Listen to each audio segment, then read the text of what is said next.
Hoodoo, Ndu, medicine, healing, root work, conjure, ancestral religion, born of the blood circles of our Akan Ancestresses and Ancestors of West Afuraitkaitnut, Africa, and ancient Afuraitkaitnut, ancient Kanit, those of our family who were forced into North America during the Amansesew, the Great Perversity, the enslavement era. However, as we were transported, we brought our ancestral religion with us, and it was upon the foundation of our ancestral religion, upon the foundation of Hoodoo, that our revolts against the whites and their offspring, against enslavement, and our subsequent independence through warfare were laid.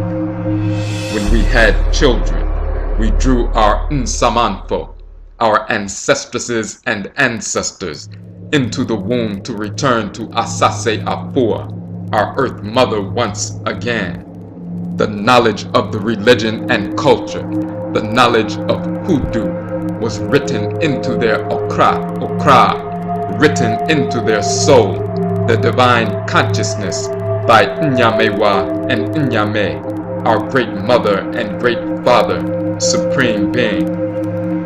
As they grew and developed, they accessed this ancestral knowledge and incorporated it into every aspect of their lives. This is transcarnational transmission of culture, the intergenerational spirit-genetic transmission of culture, which was and is impervious to being broken through the horrors of the Amansesew enslavement.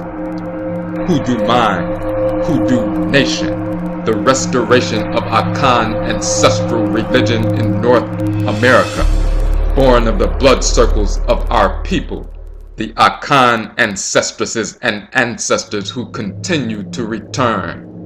It is through Hoodoo that we were sustained, and it is through Hoodoo that we will fulfill our function, complete our mission, defeat our enemies, and restore our sacred ancestral order.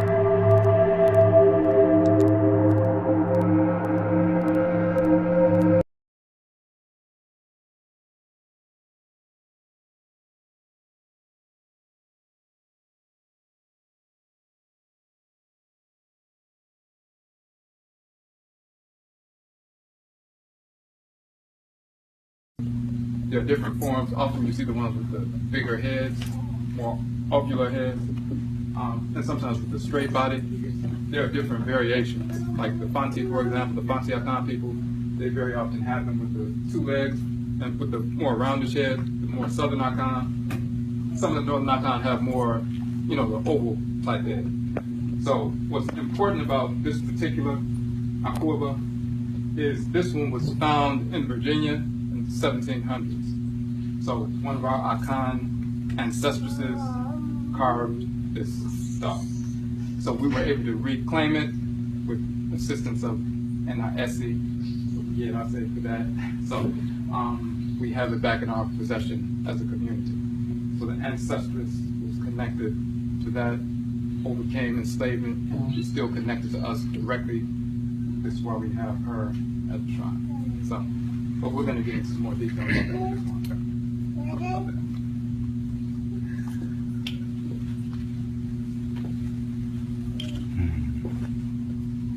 As before, the term we utilize is yo, similar to the Yoruba say ashe.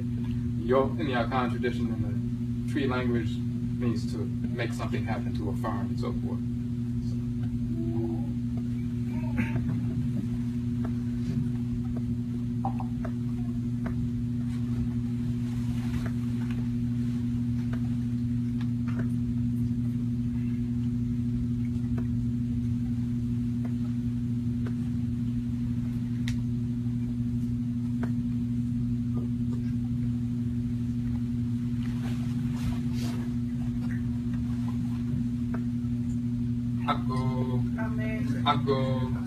Ako, Che, Cheraku Amen, and Cheraku Amena, Nana Nyame Mejeri wants you, Namema wants you, Nana Nyame Mejeri wants you, Namema wants you.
We're going to start brainwashing them in Christianity, teaching them about a fictional cartoon character, Jesus, who never existed, of any race or in any form whatsoever. We're going to get into that in our presentation later. So, Kamal brought this information where he showed the actual, people who laid out the specific religious instruction of the Negro, step by step, how they were going to meticulously inculcate this information into the minds of our people to control the minds of the people. It's key for that reason, but it's also key because some people would attempt to say that the Bible is part of the Hoodoo tradition. Christianity is part of the Hoodoo tradition.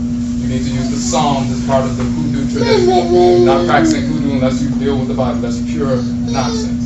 Now we're going to get into some details about showing Abraham, Isaac, Ishmael, Noah, here existed, where they came from, but Smile's going to give you that detailed true story about how they established this process to brainwash our people. And of course, we're liberating our people through this threat.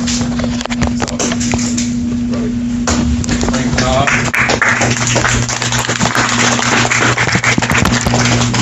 All right. Jumbo, everyone.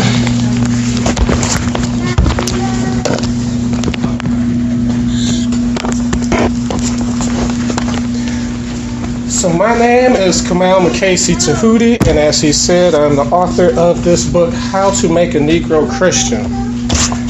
I first came up with the idea of the book. I was at San Diego State, and I was lucky enough to have an African-centered teacher. And he was playing a Dr. Clark clip. on the campus of San Diego State University. That was sort of cool. And in the clip, you know, Dr. Clark just made a passing statement on there was this white guy, white plantation owner, who did a primer on Christianity for black folks. And you know, I was in San Diego, I didn't think much of it. He didn't give the title of a book or anything, he just made that, and it stuck in my head. So then when I moved to DC, I was like, it popped back up, I was like, Dr. Clark mentioned the primer, Christianity, black folks. Let me see if this book exists. And being here in DC, Library of Congress, I was like, okay. Come to find out, they did have a copy of the book. And so, of course, I checked it out, and I was just blown away.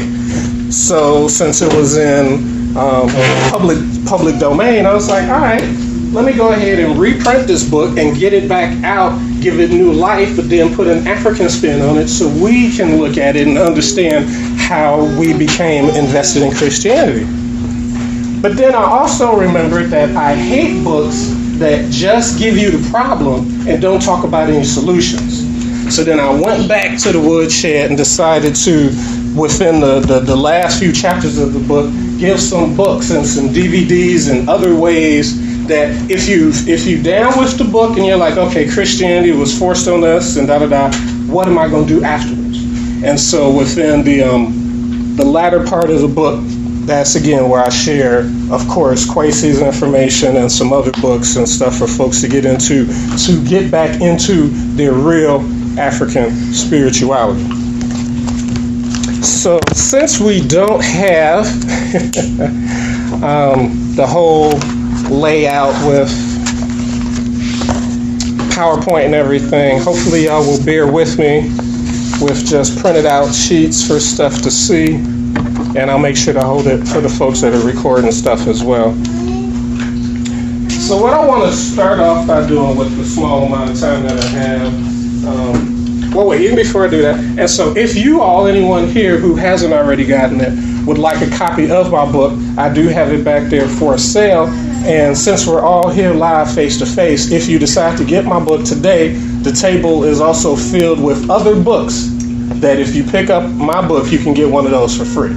And so I got a nice selection there, fiction, nonfiction, science-based books, all that's poetry books. So try to mix it up because we read some of everything. So what I want to do first is just follow the words of Mama Remba Ani. You should always start off with the African worldview in anything that you're dealing with. So that's how I did this in the book. And so I just want to share a little bit of that first. And then we'll move into the person of Colcock Jones. And then we'll move into how, some more of the specifics on how Christianity was given to us during the plantation system. Because we got to be able to see how we started, what we got, and how it changed. Because some folks feel we've been Christian since the beginning of time, and so when they hear folks like me and Kwesi, they're like, huh? Well, we've always been Christian. Anything before Christian was the devil. Hopefully we don't have none of those type of folks in here, but we know they exist. But anyway. We are an African people. While all people may make that claim on a genetic basis, genetics is not the only determinant of identity. We agree that attributing the source of personality or cultural identity solely or primarily to biogenetics as inappropriate.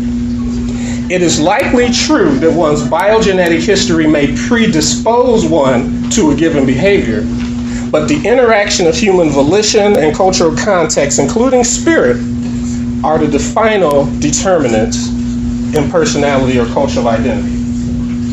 There are several key components of African identity on which there is broad agreement. All of these key components are dynamic and potent entities. The product of their interaction is identity.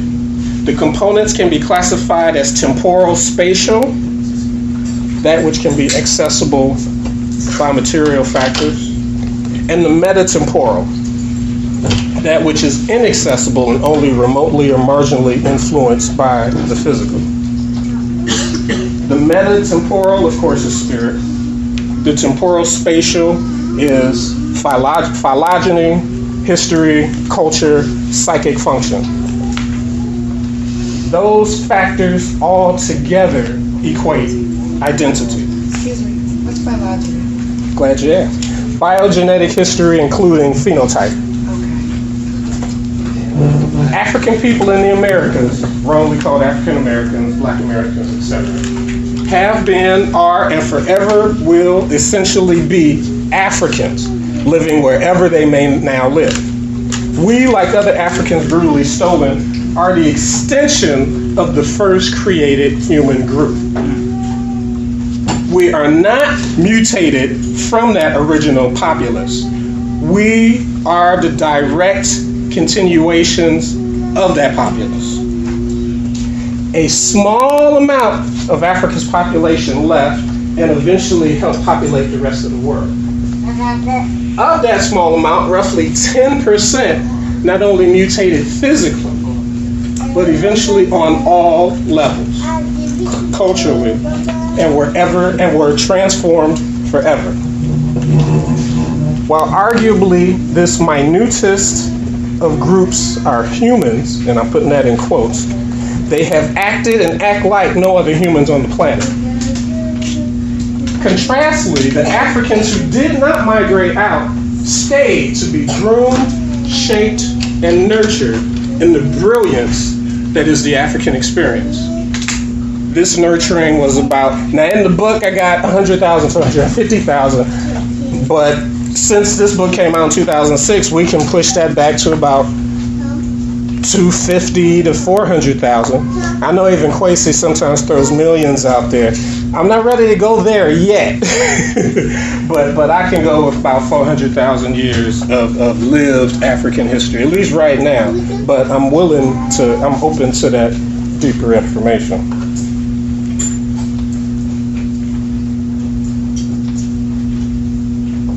Now again, as I look at this crowd, I don't think I have to beat the horse that we are African people, because I think, especially dealing with Kwesi's work, and if you've even heard my blog talk and you're a fan of that, I think we've got that down. So I can skip ahead.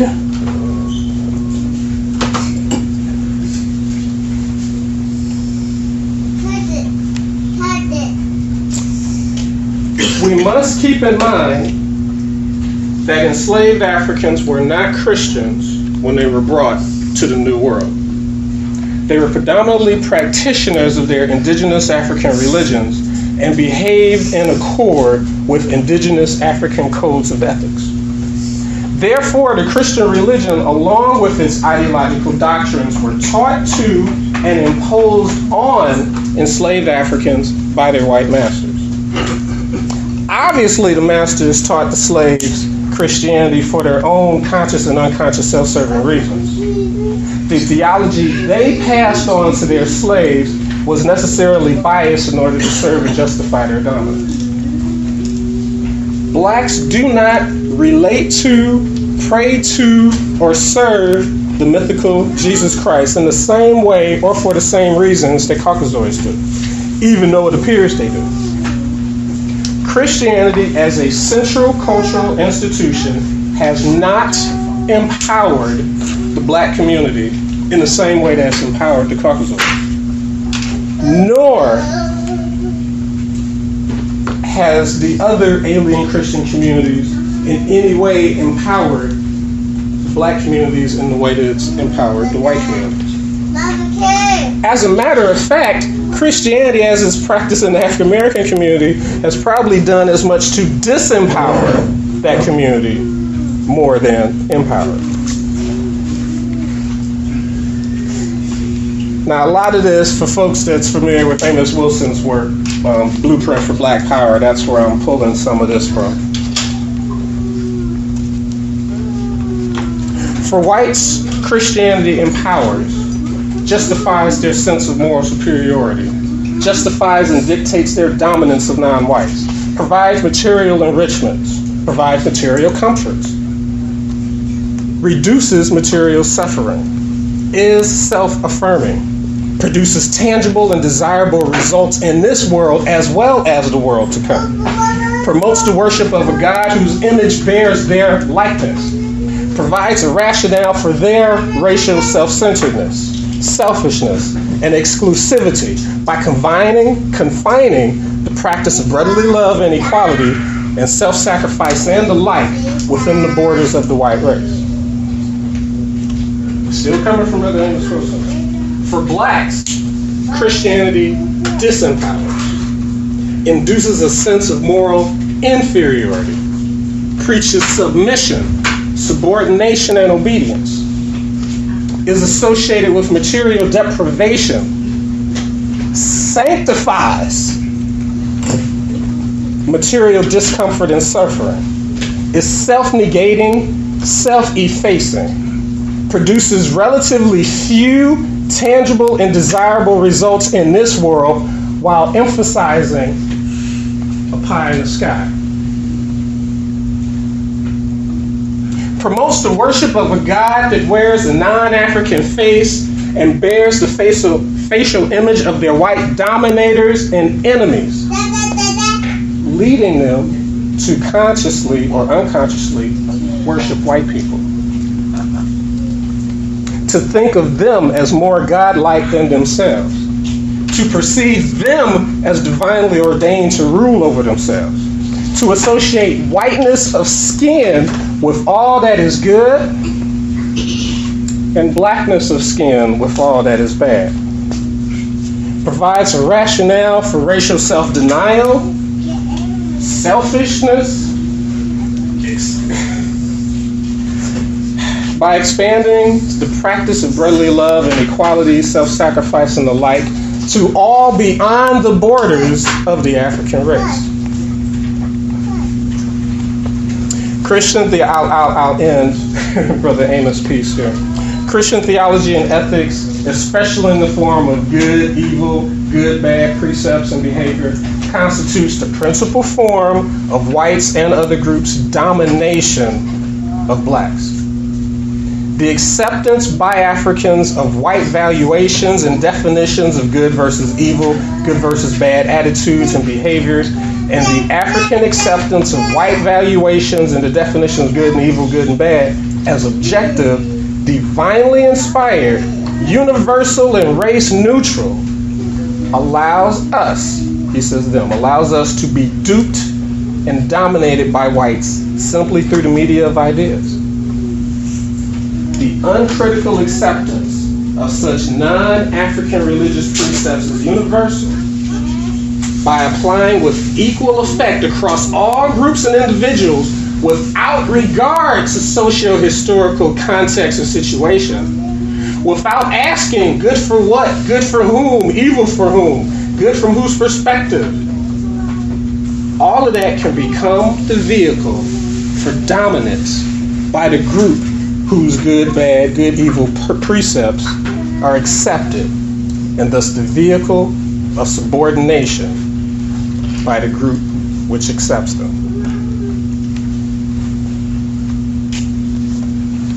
I'll just do the dramatic pause, let that set in a little bit.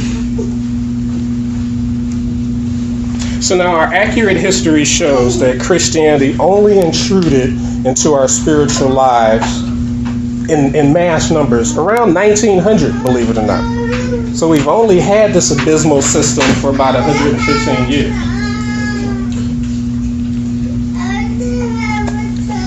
But where did we start? What did we have when we came here? As best as folks can see, and I can't even walk around, this is simple little graph, simple little ray. We had culture and traditions before we came here. Yes, we did. See, I'm getting to that. And just so everyone can see it, it's a simple little diagram. It's not, nothing rocket science or anything. But I like visuals. And so basically, this is the anteriority of traditional African spirituality. Again, for roughly about 200,000 to 300,000 years, all you see is us doing our thing. On the continent or wherever we migrated to, you still see understanding of nature spirits. You still saw the circle dance. You still saw respect for, no matter where we went to, we took Africa with us. 200,000, 300,000 years. Very recently in human history did Judaism, Christianity, and Islam come. So again, this ray here, not rocket science or anything, but again, just having that visual to see how long we've been African and how short we've been this other stuff.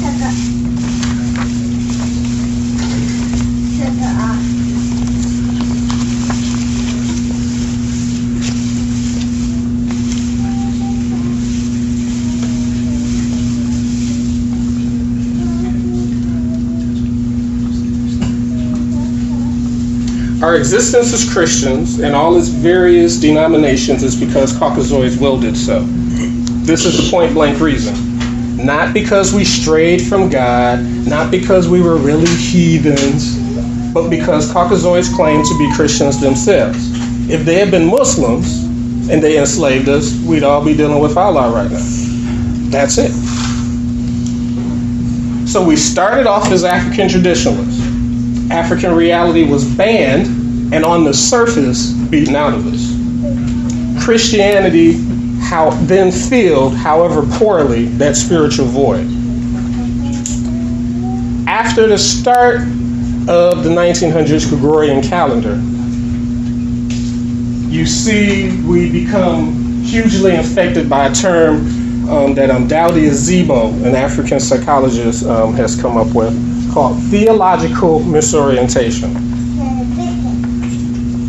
The belief in, allegiance to, or practice of a theology, religion-based ideology, or any aspects thereof that are incongruent with Afrocentricity as Black social theory, African history, and traditional African cosmology. So if you're dealing with a system that doesn't have those three things, unfortunately, you are theologically misoriented as an African. Belief in, allegiance to, or practice of a theology, religion-based ideology, or any aspects thereof that are incongruent with Afrocentricity as Black social theory, African history, and what Kwesi's so good at, traditional African cosmology. That's the definition of theological misorientation.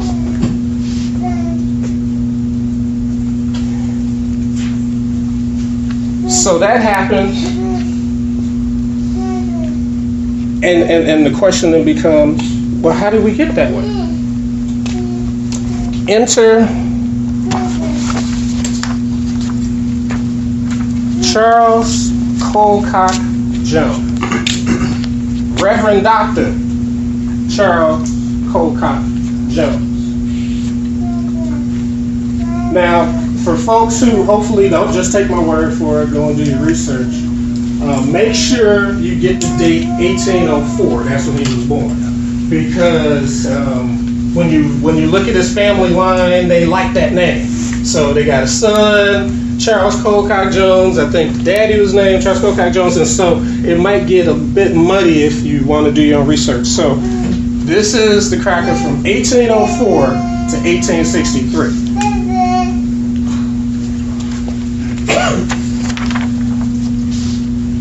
Is he mentioned in your book? He's basically the entirety of the book.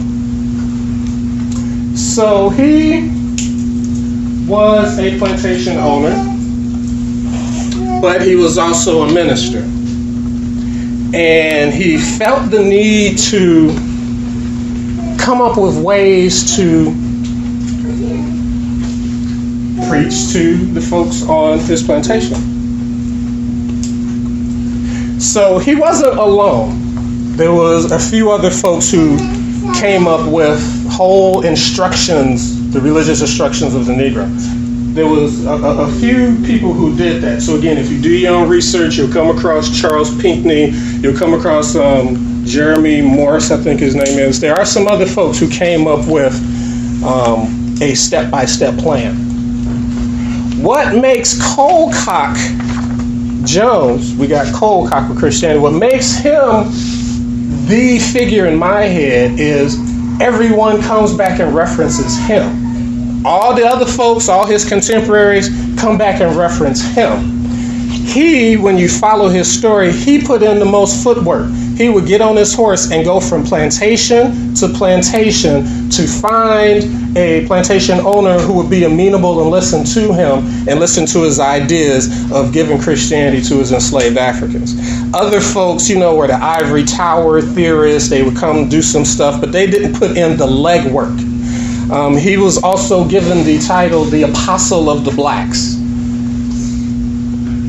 Anyway, I say, and Carter G. Woodson in his less appreciated but equally great Education of the Negro that came out before Miseducation, that's where he talks about this, and he really lays out as well that this is the guy who, even though what he wanted to do during that time didn't fully take fruition, tomorrow, just walk up through the neighborhoods and you can see the effort of what Colcock has done has come to fruition now. So, in 1832, he did a sermon called The Religious Instruction of the Negro, where he basically, step by step, as Kwesi talks about, lays some of his ideas out. And as a side note, real quick, for folks who might be interested, like, we're doing a quick talk about the book now, but I've been told that in Los Angeles at Christ Unity Temple, for folks who might be familiar with that, they are doing a study group on my book as we speak. And so every Sunday from noon to 1:30, if you go to Ustream TV, ustream.tv, and just type in KRST, you get to follow them and their book discussion on my book. And it's just very humbling to wake up and tune in and see how engaged they are with the information here, how well-versed the brother Shechem, who's leading the discussion, is with these ideas in the book. And so while we're doing a quick, paintbrush understanding of Charles Colcock, if you want more of that specific type of stuff that they're doing, again, it's on ustream.tv. Just type in the letters KRST, and every Sunday from noon to 1:30, they're doing a book discussion on my book. I think they're on page 71 right now, and so I just thought that's real, real cool. He lays out. Okay, so let me talk about the book. So what I did is, like I said, in 1832, he did a sermon called The Religious Instruction of the Negro. So what I did is I reprint the entire sermon in here. And then he also has a book of the same name. And I just take little blurbs from that and put that in here. But then in 1847, and we'll come back, I'm jumping ahead, but I just want to get this in. In 1847, no, let me do it this way. So he did the sermon, he did the book. Different plantation owners then started talking with him and sharing information as far as difficulties or just questions and stuff like that. And so he took all that information back, and in 1847, he came out with an updated called The Suggestions for the Religious Instructions of the Negro, taking into account all of the different information that he had heard from all the other different plantation owners on how to give us Christianity. So again, this specific Caucasoid put in more work than a lot of the other folks. He created his own catechism, and for folks who might not be familiar with what a catechism is, basically it's a question and answer service. So, and I give you an appendix, just a few pages of what the catechism is in the back. And so you ask the congregation, what is said of the wages of sin? The wages of sin is death. And that's just the call and response that goes back. That's how you help ingrain it, i.e. beat it into their head. So he came up with a full catechism of the scriptural doctrine and practice for families and Sabbath school, designed also for the oral instructions of colored folks. So again, this wasn't no lightweight cracker. He was really trying to put it together to get us spiritually brainwashed, and unfortunately,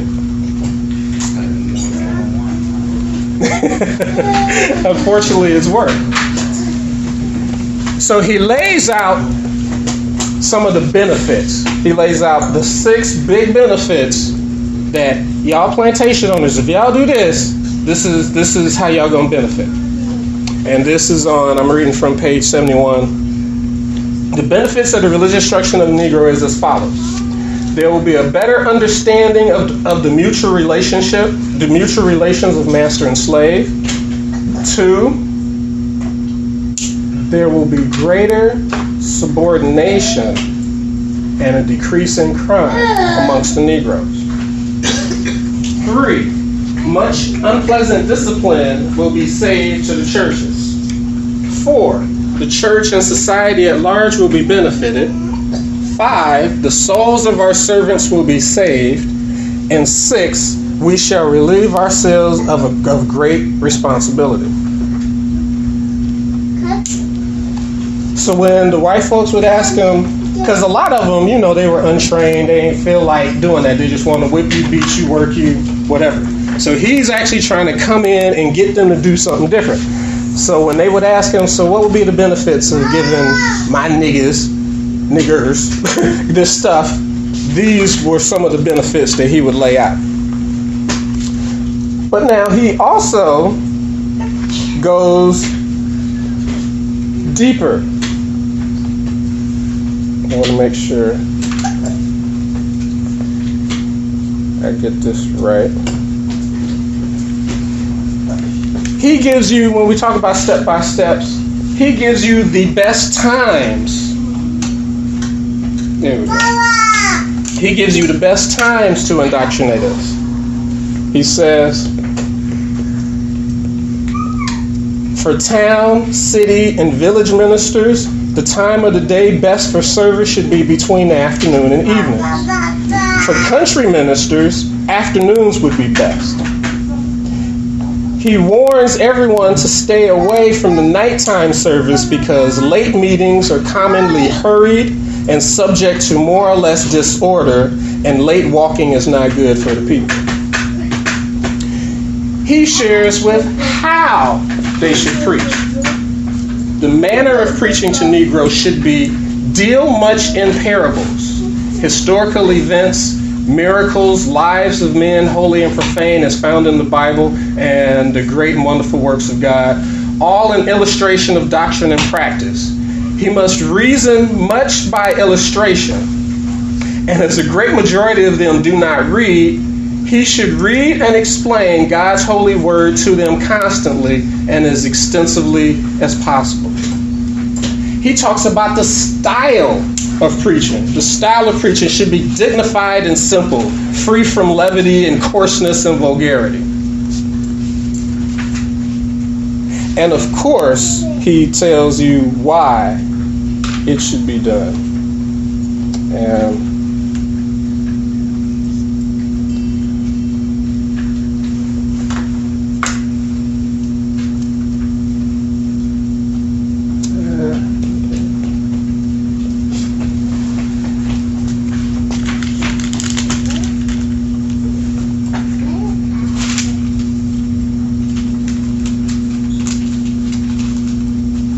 to make this system of religious instructions on plantations truly and permanently beneficial, the entire discipline and economy of the plantation must be established and regulated in harmony with it.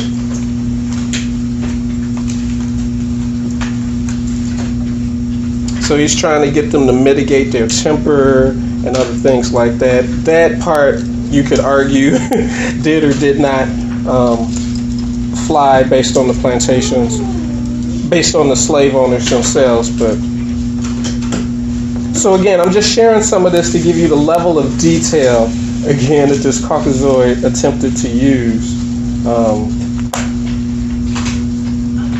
and did use to get us Christianity, and we still see it going on today. And having our plantations, the time and persons of our servants, wholly under our control, we can arrange the manner and frequency of our instructions as we please. And the period of these instructions, with as much punctuality and with as little interruption as we can arrange the morning and evening devotions of our own fireside. And then he says, our very children might become, to some extent, teachers by reading to them plain portions of the Bible or plain tracts and things of that sort.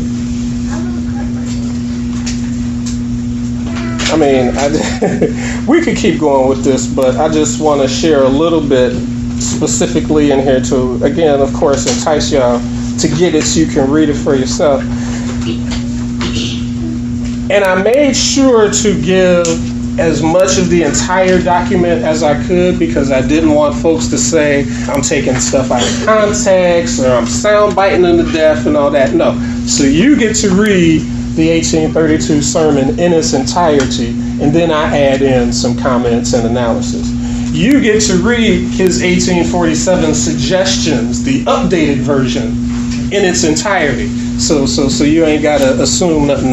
If you want to look at the catechism, then you have to go to Library of Congress and get that. But I did, put a piece of that in there to give you an idea of another book that he wrote to give us the instructions, or the misinstructions as they were.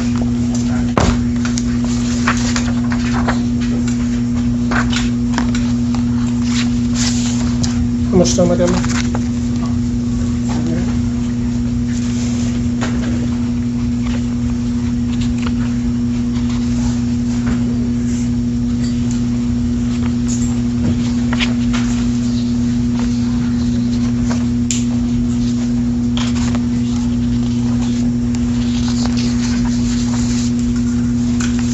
Now, one other quick piece, I guess, that I wanted to hit at, and maybe I did this out of order, or maybe Spirit just wanted me to jump with cold cock in the beginning, but not a lot of work has been done on how Kemet fell and how the ways of Ma'at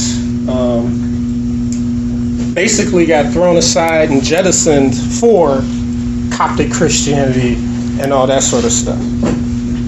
And so in the new book that I'm working on called Spiritual Warfare, that's the short title, I'm doing research now to dig into that, because again, for fans of Dr. Clark, when he goes through our history, the Kemetic history, he says by the time you get to the 25th dynasty, you can just stop counting after that. And that's when, everybody else comes in, and the Greeks come in, the Romans come in, and basically Kemet falls. And as I say, Kemet then becomes Egypt in persons, ideas, and thought. And so it hit me when Dr. Clark made that statement. He was talking about, history and politically. By the time the 25th dynasty comes, it's a wrap. I looked at that and I said, what about spiritually? Because we know in Egypt today, or even during Greek and Roman times, they weren't practicing Ma'at, they weren't following Tahuti, they weren't doing all that. That got jettisoned. And so I was trying to figure out what happened. In detail, because it seems like we skip over. We do Kemet, 25th dynasty, Then we skip over some more history. Then we talk about the other great civilizations, and then the Arabs come in, and then it's full devastation. All that. While some folks are doing all these other silly debates, there are huge gaps in our history that we're not really looking at and dealing with. And so I've taken on that task, and Brother Kwesi's taken on that task, and other folks have as well. How did Kemetic wisdom devolve into Christianity? I won't belabor the point talking about the African origins of this, that, and the other, because while I say in there it was started with the best of intentions, it's a racket now. Folks are doing the African origins of, there's folks doing stuff in New York during Xmas. There's folks who have barely half read Gerald Massey. They'll run to his appendix where he does the back and forth. But if you just read one page of Ancient Egypt, Light of the World, he will tell you that Christianity is in no way an exact replica, an exact copy of Christianity, of Kemetic wisdom. There are too many folks out there who are lying to people, saying that the Pert M. Heru is the Bible, that Horus Heru is Jesus, that all you got to do is read a little bit of Kemetic stuff and see how deep it goes, and then you can easily just dispel that. But so many people just run with that, and it just it's wrong, and it's a lie. But when folks don't know real African spirituality, and when they don't have any faith in it, they latch on to Christianity, try to put it in kente cloth, and keep using it. When I was talking with Kwesi earlier in the week, when he shared with me, some folks are saying that you can't have hoodoo without the Bible. So you gonna tell me that from 200 to 300,000 years we weren't doing nothing, and then the Bible came along, and now all of a sudden reality is...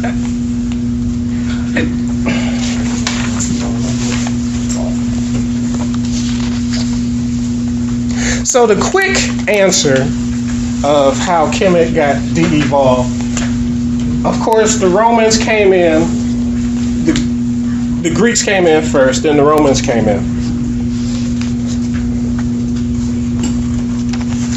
And what they started doing, well, one thing that the Romans was doing is they would auction off, they took possession of a lot of the holy temples and would auction them off at the highest bidder. At the highest bidder to anyone who wanted to come in. So your places of worship was taken up from you and sold to whoever the hell else wanted it.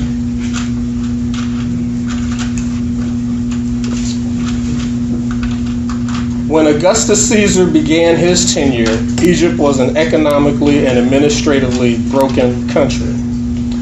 Octavian's policies of privatization included confiscating temple land and redistributing it to private owners.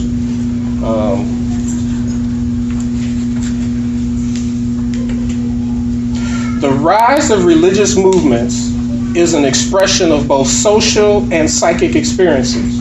It points to social conflict and the search for social integration, to psychic revolt and the quest for meaning. In Alexandria, in the wake of numerous Greek-Jewish clashes, a segment of the population was experiencing acute social and psychic dislocation. They also possessed a social cause. A salvation religion has the best chance of being permanent when a privileged class loses its political power to a bureaucratic, materialistic state. Both Christianity and Gnosticism were new salvation religions. Their development intersected Roman socio-economic development in Egypt. So again, I'm not going to get into all of this. I'm just trying to give an idea of that 25th dynasty. Kemet gets run up in. Her ideas, her peoples, her thought forms gets bastardized. Folks are being killed. Folks are running from the area, as Job has done, as Kwesi has done. A lot of folks from Kemet migrated to Western Africa and took their thoughts, took their ideas with them, and he has done masterful work in showing that continuity. But in the place that where folks actually stayed, the thought got broken down. The thought began to be hodgepodge. So then you have Manchaeanism coming in, Zoroastrianism coming in. When you start looking at the time, eventually becomes a hodgepodge of different philosophical ideas, as well as what they call pagan thought. All of that put together becomes what we call Christianity today. It didn't come as one immediate full system just onto the people. It's a hodgepodge. Me and my wife just went to a buffet a few days ago. That's what Christianity started out as, a religious buffet of ideas touched by the Caucasoid Utamawazo. You can never take that out of the equation. When they touch something, their thought goes into it, and therefore, if it started out looking like something African, once they touch it and get their thought into it, it's no longer ours. You would have to purge it from that thought first. You would have to do so much to make Christianity African. It would make more sense to just come back home and deal with the African stuff, because so much work would have to be done, ripping this out, ripping that out, and changing this idea. No, just come back home. Just come back home. So was the Bible part of that though? Taking that and changing it to a degree? The question would be, which Bible? They didn't come. Right, I'm saying they didn't come to the consensus of what then became the King James Bible until around 1604. I mean, Shakespeare put together, not Shakespeare, King James put together a small group of his scholars in 1604 to finally try to refine it and do everything. But yeah, there was definitely a whole bunch of different councils and stuff. The book called God's Secretary is by Caucasoid Adam Nicholson. He walks through a lot of who these white folks were, who was attempting to put stuff together. So from the Vulgate to the Tyndale yeah, we're going there, but I'm just keeping it within the time frame. So to your question, yes. To your question, yes. What did you say? To your question, yes. It was our idea and they took it and made it theirs? Was it ours and then they changed it to what is now the Bible? As we know it. You can have image theft, but not meaning theft. Meaning that, yes, there's a whole bunch of pictures of a black Madonna and Child. And we know the original is Osset holding baby Heru. And then it devolved down to this white version. When you study the relationship of Osset and Heru and compare that to a Mary and the mythical Jesus, you start seeing where the so-called points of connectivity don't work out. And again, Kwesi in his in Kuku Tum Tum, he masterfully lays out how we understood it and how it de-evolved to this totally different thing that no African would recognize as ours. So, on one sense, yes, Caucasoids really don't come up with nothing new. They steal everyone's ideas, but once they touch it, once they put their thought onto it, I would say on some level it would stop being African. because they are from a totally different cultural base and total cultural understanding than we are. Just two short points. You know that Theophile of English, the Pharaonic period, has been translated and is being published in Senegal now by a black publishing company called Pure Ankh. But if you know anything about that ancient work, you know Theophile of English work we have not been able to get because it hasn't been translated. Odwiraman, who reads hieroglyphics well, and some of you might know Odwiraman's work. He has a book called The Dismantled Continent. Sent me a copy, so it's been recently translated. The people that want to go back and really look at what an African scholar's interpretation of the Quranic period. Also, with respect to this thing on Christianity and Hoodoo,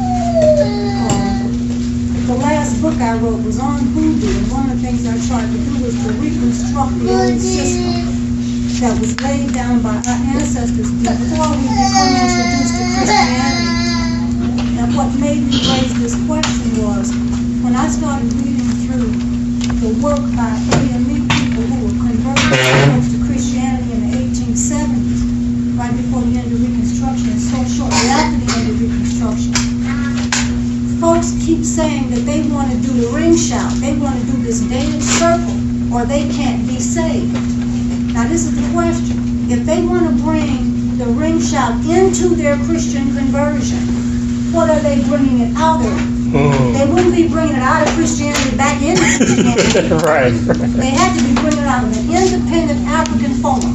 And what I tried to do in that last book was to reconstruct that form that we call Hoodoo. Because there's a lot of stuff on the internet, there are a lot of people writing about it, they've misinterpreted everything.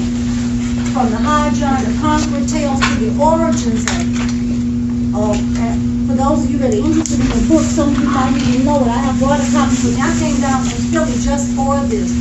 Oh, so you're Mojo? Oh! Yeah, that's me. I'm Mojo Wood. Yes, thank you. The old African-American Hoodoo system.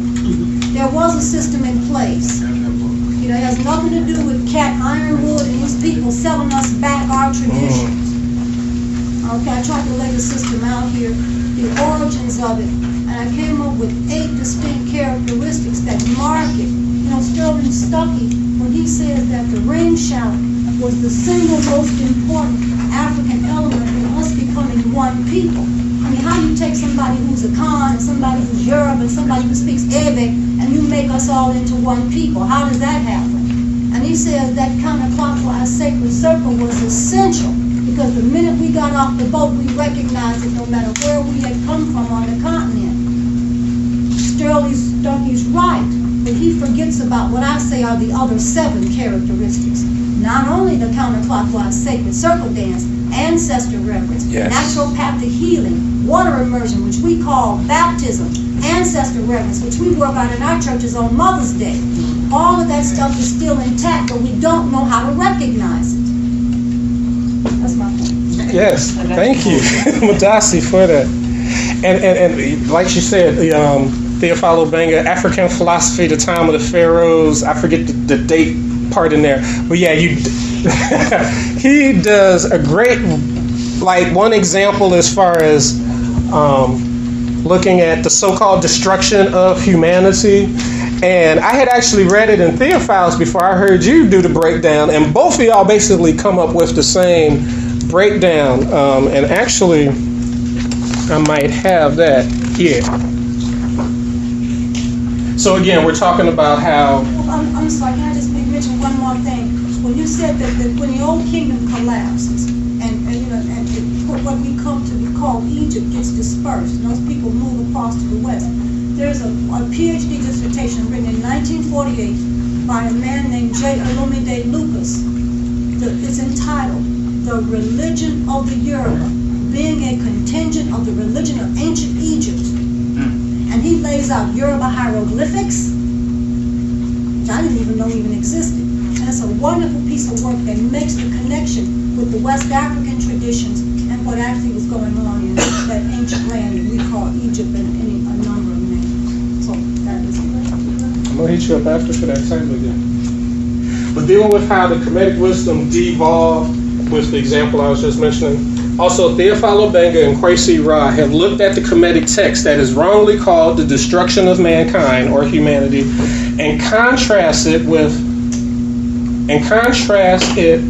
what it may have devolved to, the destruction of humanity via the flood in the Bible. So, in African Philosophy, Pharaonic Periods, page 165 to 178, and in the Nanasome and Homa, volume 2, we get the story of Ra creating the universe and all that was in it. He heard that there was conspirators wanting to kill an old king, and were disparagingly talking about, and were speaking disparagingly of the Neteru. Ra called a council to see what to do. Afterwards, it was deemed that Heteru was to exercise her warrior-esque qualities as Sekhmet and kill all of the conspirators of evil. Sekhmet went on to exude her orders and did so valiantly. While she destroyed most of the evil conspirators, she didn't get them all. So as she was seeking to find where the others were, Ra had second thoughts and decided to save the rest. To get her to stop, a potion was created, she drank it, and she retransformed back into the peaceful Heteru. So now what should glaringly stand out in contrast to the biblical phantasmagoria of that flood is first, the high creative force, Ra, takes counsel with the other gods for advice. Nowhere in the Bible is that thing getting counsel from other folks. He, and it can only be a he, is doing everything all himself. Secondly, feminine energy is present at the beginning of creation. Not as a helpmate, not from a rib, but a divine creatress. And thirdly, Ra changes his mind and saves the rest of humanity. So the biblical flood says 40 days, 40 nights, everybody died. And don't ask how much lead time you had to tell the penguins of the flood so they could get to the ark and do their thing. We won't talk about that. But he changes his mind and decides to save the rest of humanity. So for folks to try to say that, oh, this is where they get this flood story from, means you half-ass read this story. Because there's nowhere in there that you can get that from. But, so Kemet, around 300 AD, falls, and I say becomes Egypt. And it's at that same time that this Egyptian Christianity is born.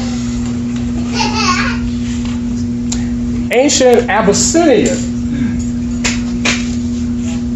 doing their own thing, had the Merovingian civilization, magnificent and great. Around 400 AD, that's when they fall, and the Aksum civilization starts. And for anyone who has attempted to do any research on Ethiopia, the deeper type of history, you might be pissed off like me because they usually always start with Aksum. They start with Aksum, the Aksum civilization. Oh my God, it was so great, and King Azania, he was all that. That's when they fell. They pump it up because it became a Christian civilization then. You barely get any information of what was happening in Ethiopia before Meroe and Aksum collided. And when folks keep saying that, Christianity is all that great and all that sort of stuff, in this sense, they didn't fully read Destruction of Black Civilization, because that's where I got that first reference from. I was like, whoa, wait a minute. It's a quick little passage, he lays it out. And on pages 143, 144, and 147, for folks that don't believe me. So to find out what Ethiopia was doing before they got ran up in, had to go through UNESCO, and now there's a few other works that have talked about it, but it's still real scant. It's still, you can't get a lot of that historical type of information, but some does exist. But ancient Abyssinia basically falls, and I say becomes Ethiopia around 400 AD. Ancient Kush, Nubia, they were doing their own thing, traditionally and whatnot. Around 543 AD, Christianity comes in and disrupts and messes up what was going on in ancient Nubia and Kush, which then becomes Sudan, and then we know later on Islam comes in. But I bring this up just to show, I guess y'all can see it from here. Cultural cohesion versus cultural disruption. The way of life Africans created without outside interference that maintained and governed their existence. All the times, all the beautiful stuff we talk about, ancient Kemet, ancient Ethiopia, ancient Nubia, happened pre-Christianity. All of that greatness, all of that brilliance. No one was talking about the Bible. No one was talking about Jesus. No one knew those ideas existed, but they had pyramids in all three areas, up and down the coast. They had, male-female parity for the most part. Queen Hatshepsut had to go through some stuff with Tutmos, but for the most part, all that brilliance and greatness that we talk about was before Christianity. And then on this side, culture disruption, when foreign thoughts and or people imposed their cultural ways upon us. And so I tried to even do it, and not me, just looking at the information. Once Kemet falls, it becomes a domino effect into the continent. So like I say, around 300 AD is where Coptic Christianity, Egyptian Christianity, all that stuff comes from. Around 400 AD, Ethiopians really love to toot their own horn. We were never colonized. We were never militarily colonized. According to the research, they were the second country on the continent to be spiritually colonized. Because by 400 AD, like I said, that's when Meroe loses the war, Axum comes in, and King Azania makes Christianity the religion of the nation. So they technically were the second country on the continent to be spiritually colonized. And then the death march continues, like I say, around 500, 543 AD, Christianity gets its way into Sudan, ancient Nubia, and messes them up.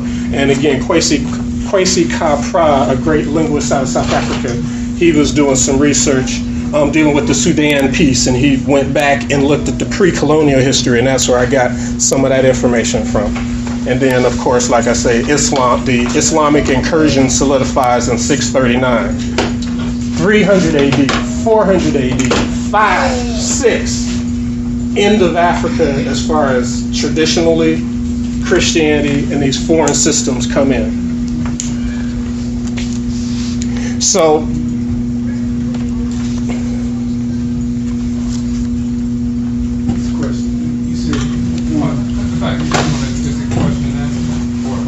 I mean, we've been going integrated insights.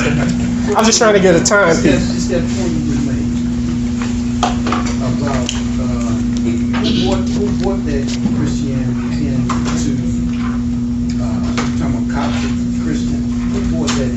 Was the European one?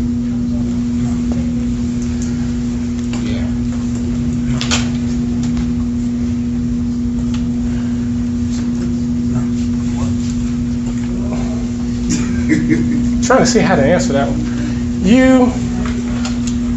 You could say the Greeks in some sense, because remember we were allowing them into our schools, even though none of them graduated.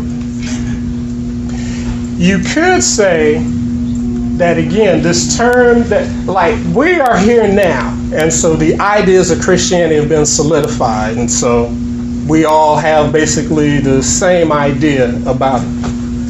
Back during this time, they hadn't, especially around 300, they hadn't come up with the orthodox version, the specific, strict version of how to look at it. So when you read, and I go through a lot of these old books, there's folks that most folks ain't never heard of who wrote books that were in older versions of the Bible, but they got voted out.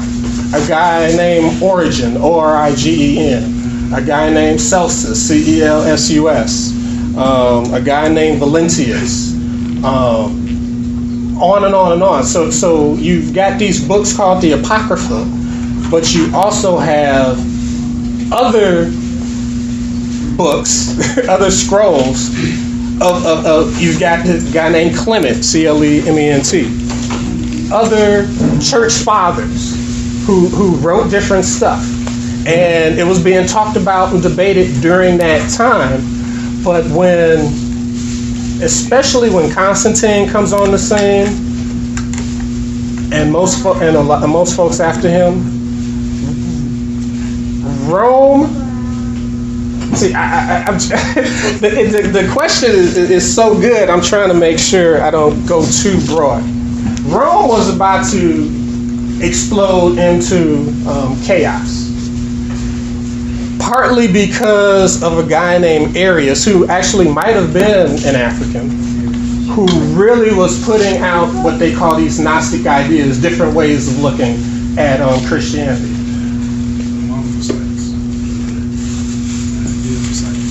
That clash. But with Constantine, he was like, okay, you've got these people, they're dealing with this religion thing. I don't really know it, understand it, but it gives them a sense of purpose. If I can hijack this and use it for my ends, I can save the Roman Empire. And so then you have your council. There was about 40 councils. Folks forget that. The Council of Nicaea was a big one, but there's about 40 of them. You've got the Council of Braga, which that's when they decided that the devil was going to be an actual physical being.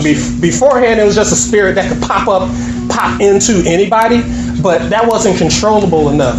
So that's when the idea of the horns and the tail and in hell and all that came up as a council meeting. I mean, you've got the Council of Chalcedon. We could keep going. There's at least 40 of these councils where it was decided on in a room like this. What we now just take as, oh, this is just regular Christianity. No. So it in some sense it's hard to answer that question because of so many things that were in play. You've got that geopolitical piece going on. Again, you've got the hodgepodge. Some folks have even said that the idea of the one God and the one devil at odds with each other may have come from, I think, Zoroastrianism. I haven't dug all the way into that part yet. But when I really say Christianity is a hodgepodge and a buffet system, religious system, when you look at how it was created, that's the best analogy I can come up with for it. So it's I don't know if I'm fully answering the question, but I'm trying to give the wider context because it's a hard one to fully grasp. Yeah, the reason why I brought it up because Dr. Dan always talk about two black Africans basically started Christianity. Augustine and Tertullian. Pantheists and Hopians. Which started the North African Church. When the Europeans got and took over it and changed it, and that's when the Nicene Conference and all those conferences, Niceans that you talk about, changed it over to European. You speak about the Hagia Sophia. So Dr. Ben maintains the that actual universal were the originators of Christianity, and they were black Africans, black African religion that was practiced, the North African Church practiced for centuries. When I do the presentation, we're going to get into that because, you have black people participating in, just like you have black people participating in Islam and all that. We did not create Christianity. That was created specifically to destroy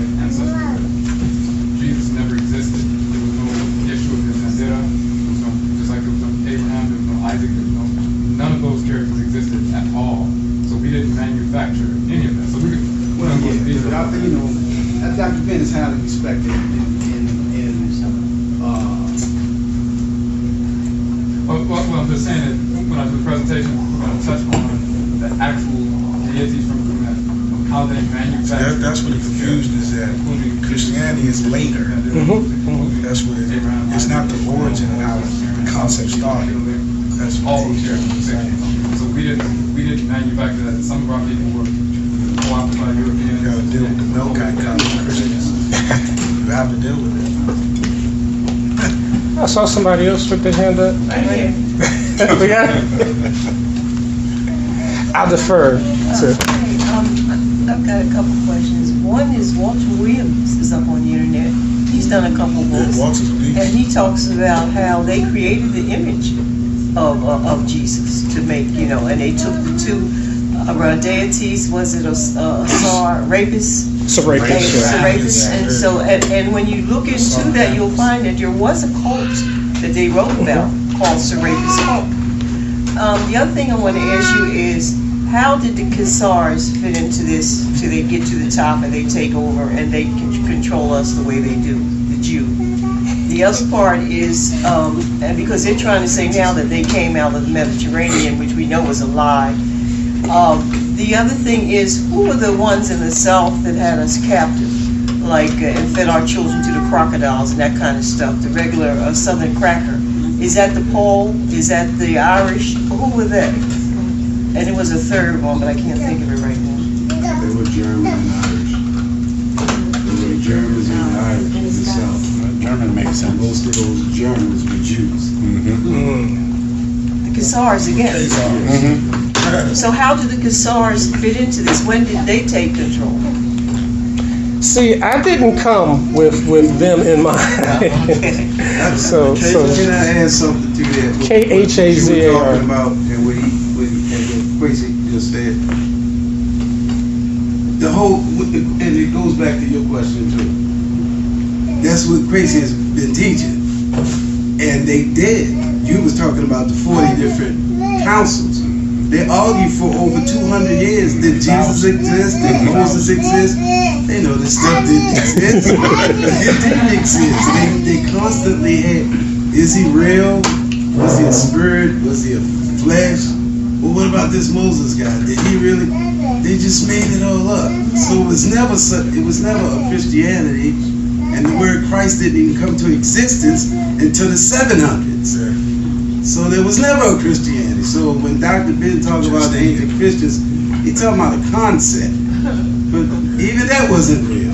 Those was Africans that lost their way. That's what you're talking about. So confused Africans. They just made this stuff up because the cracker was on their back. That's all. Back. Can I add we something? had 2 or 3 if they'll defer. Please. I will not. Go ahead. So what I want to ask, especially since we invoke spirit into this sacred space, is to teach the harmony of each individual going all the way back into our tradition and our unified collective consciousness, and tapping into that power, the immense infinite power of the African consciousness, and using that to expand in the face of the Holocaust that we face right now. And understanding that, and I will defer to the idea of all religions having a element of truth with which we weave our reality and our truth and our love for one another, and to counteract the colonization and the violence and the aftermath of all the atrocities to be who we are born to be as African people. Where is the approach for that?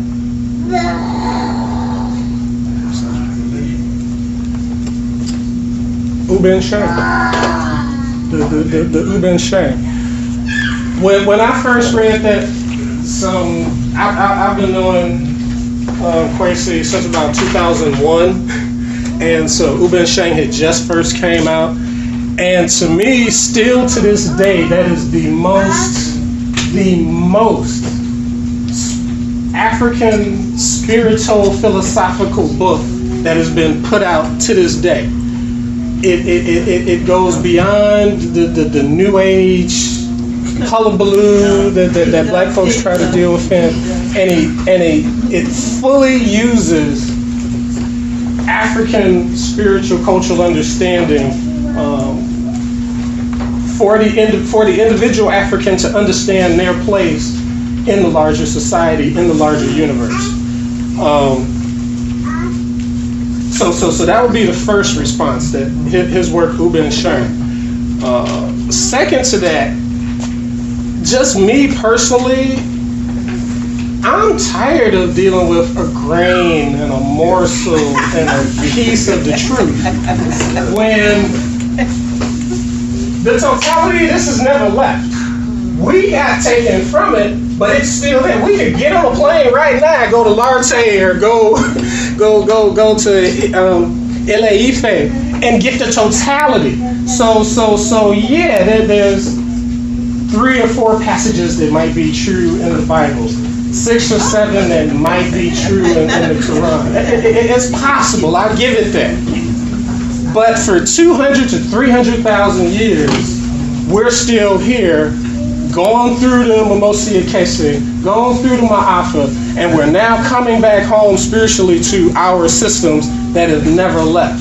The totality of all of that is still there. So I would say we don't have to deal with morsels and pieces and grains. We've got the whole loaf, the whole bread, the whole thing. We just got to come back to it. I want to say,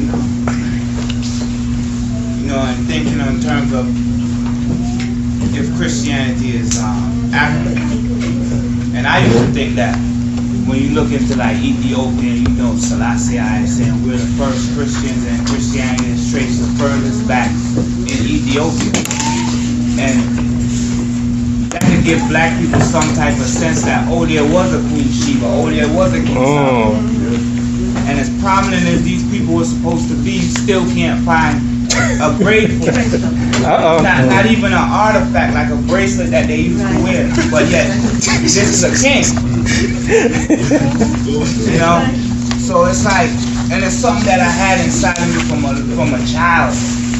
I got locks and all that. Oh, Selassie this, Selassie that, right? As a Jamaican. So, but yet there was always this whisper. Ain't nothing real about no self. How could this one person be God? You know what I'm saying? And yet you have to have a balance and aspect. So they would try to give it to you the best way possible to make you accept it. And it brings it back to the Madonnas. Whether it's a black Madonna or a white Madonna, none of them is real. It's all saw, a set, and a root. Anytime you're dealing with that statue, that idol, or that shrine, it has to be all set and Haru. Anything other than that, it's not real. They give you a black one, that was just to make you accept it. Yeah, for the ones that didn't want to accept it. And the ones that didn't want to accept it, they gave them the black one because they didn't want the white one. So there's no Sheba, there's no Solomon, there's none of that. None of that. So it'll give you this false little sense of, I belong for a minute, and that's it, then it'll pass. But our sunset is always there, and you can always invoke everyone out of that. That's right. Indeed. Were there any other comments or questions? I'm gonna wrap up because. I have one comment. Sure. To answer your question about this, one thing that I found most pertinent is actually invoking your head divinity. I'm not a con, I'm your blood, so already knew every morning, every moon, every night. So even you can go to EAFB, you can go to Ohio, you can go to some of these survivors places that they've been infected with Christianity as well. Have our faith so like your brother said, like we talked about Iyamiya being what we call segment or Ocean Peta. Like none of these women exist. You got Olodumare is God Almighty, but they get them confused with Olorun. But you got Olorun and Olokun. The Iyamis or the Oduwa turn into Oduwa, who was a man. You know what I'm saying? So there's a lot of politics. So then you got all these Latinos and these white folks trying to become representatives of our culture, and Reason don't talk to them at all. I invoke myself, and they're frauds. All of them are frauds. And when we talk about being both their ancestors, they just don't want stuff on us. But I would say just really invoking your head every day to be guided and be told certain things, and somebody will give you a book the same day you just heard it at the shrine. So that's what I do. Okay, so we're going to wrap up. What I'm going to do is I'm going to go through a few things of what real African, and this is how spirit moves, what real African spirituality is and is not, and then we'll conclude. And I'm doing it that way because it seemed like we got to that particular area, so I think this would be great to do it this way. So, some of my ideas of what real African spirituality is not. It is not a foreign system dressed up in blackface or kente cloth to soothe our damaged egos and spirits. Real African spirituality is not New Age sound bites of nothingness that doesn't see color, culture, or tangible physical plane problems. Real African spirituality is not mystical escapist malarkey that has one's heads floating in the clouds, which puts you in leagues with every other cultural group, oddly enough, with a whole lot of Caucasoids, yet ironically takes you away from working to fix the specific problems of rape, abuse, molestation, African poverty, African illiteracy, or whatnot. Numerology is cool, but how does that feed millions of people? Knowledge of crystals is fine enough, but how does that stop, let's say, the Chinese from resource raping Africa? By only, keyword, by only lighting incense, ringing bells, chanting, holding ancient poses for an hour, by only doing those things, how does that prepare the African nation to expel all invaders, first from our homeland and second from our minds, so we're prepared to regain the seat at the top of humanity where we once were? So now hear me clearly, I'm not saying most of these things mentioned aren't helpful for individual upliftment, but far too many within our camps have hijacked real African spirituality and substituted it with these periphery things as if that was it in totality. So now what real African spirituality is? The spirit reality is the parent reality of this physical, tangible reality. With training and know-how, one can have spirit forces, as the brother just laid out, help transform physical plane needs. This ain't that spookism stuff. Some folks don't want to deal with African spirituality because they've got the Nation of Islam carryover. I don't deal with no spook God. When you're dealing with when you're dealing with Akan, Yoruba, and this other stuff, it's spiritual science. You make the call out, they tell you to do something, you do it, most of the time it'll be answered.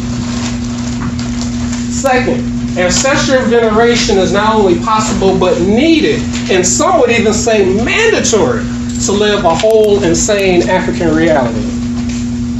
Real African spirituality engages unseen spirit forces that are regressed internal personality archetypes and nature forces and extra-dimensional spirit forces and forces outside of our limited human cognitive abilities.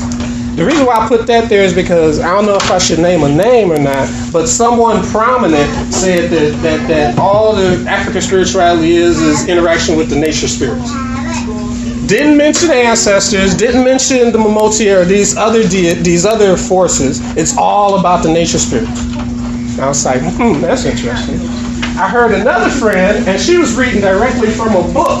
They was trying to say that, this spirituality stuff that African folks do is nothing but regressed internal personality archetypes that you're supposed to get in touch with, and once you do that, then you understand the totality of the religion.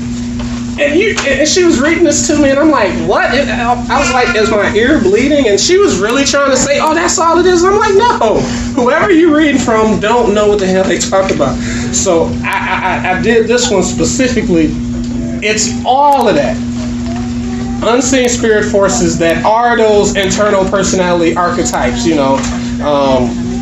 Shango got with the part of the war spirit, and you have, if you're a child of his, you have to understand those personality pieces within yourself to help manifest it and be a better person. So that's true, but there's a comma there.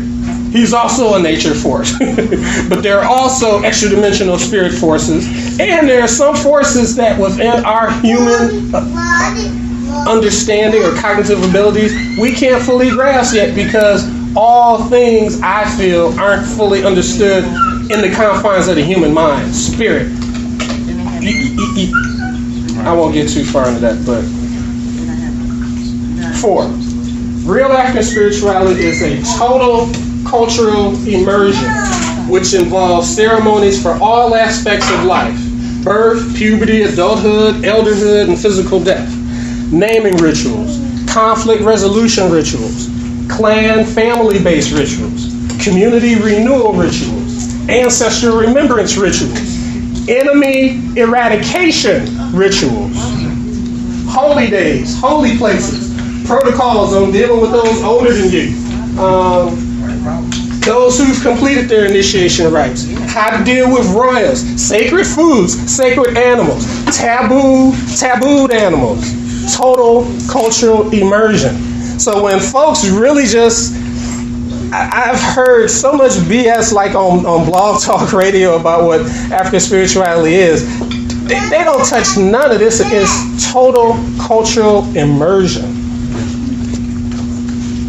5th, just stating one is African and proudly proclaiming that, one who diligently practiced Kwanzaa and living out the Nguzo Saba are necessary first steps, but too many have stopped there, thinking that those things are all it means to being African. Real African spirituality entails transforming one's life to be a walking, breathing testament of Saban Trene. For in Akan, that's righteous character. Iwapele, gentle character. Ma'at Cheru, from Kemet, that's true of voice. And if there's any Igbo folks in here, don't get me on messing this pronunciation up, but Izibo Mandu, that's the Igbo term for a good person. So all of these concepts are much, much deeper than just being pious. And they have nothing in common with turning the other cheek or floating around in the clouds like black New Agers would have you believe. And they're just really just trying to escape the tangible reality that we face on this physical plane. No, that's enough. Real African spirituality gets you on this ground in the muck of it, and you figure out ways to make it better. It does not have you floating off into space and culture doesn't matter and galactic consciousness and I won't do nothing tangible. No, that's some other stuff. That's not African spirituality. And I had to add this part in. Real African spirituality is about the business of African nation building, African sovereignty, and global Pan-African unity. Again, I think it gets misconstrued with Caucasoids' misunderstanding of what spirituality and being spiritual is, and they're usually detached from the culture and detached from the people and all that. No, real African spirituality, you right up in it, trying to figure it out, getting stuff squared away, using the spirit forces to take care of tangible physical problems. As we conclude, and I really wish I would have had my PowerPoint presentation so I could have these nice pictures for this one line that I'm about to say.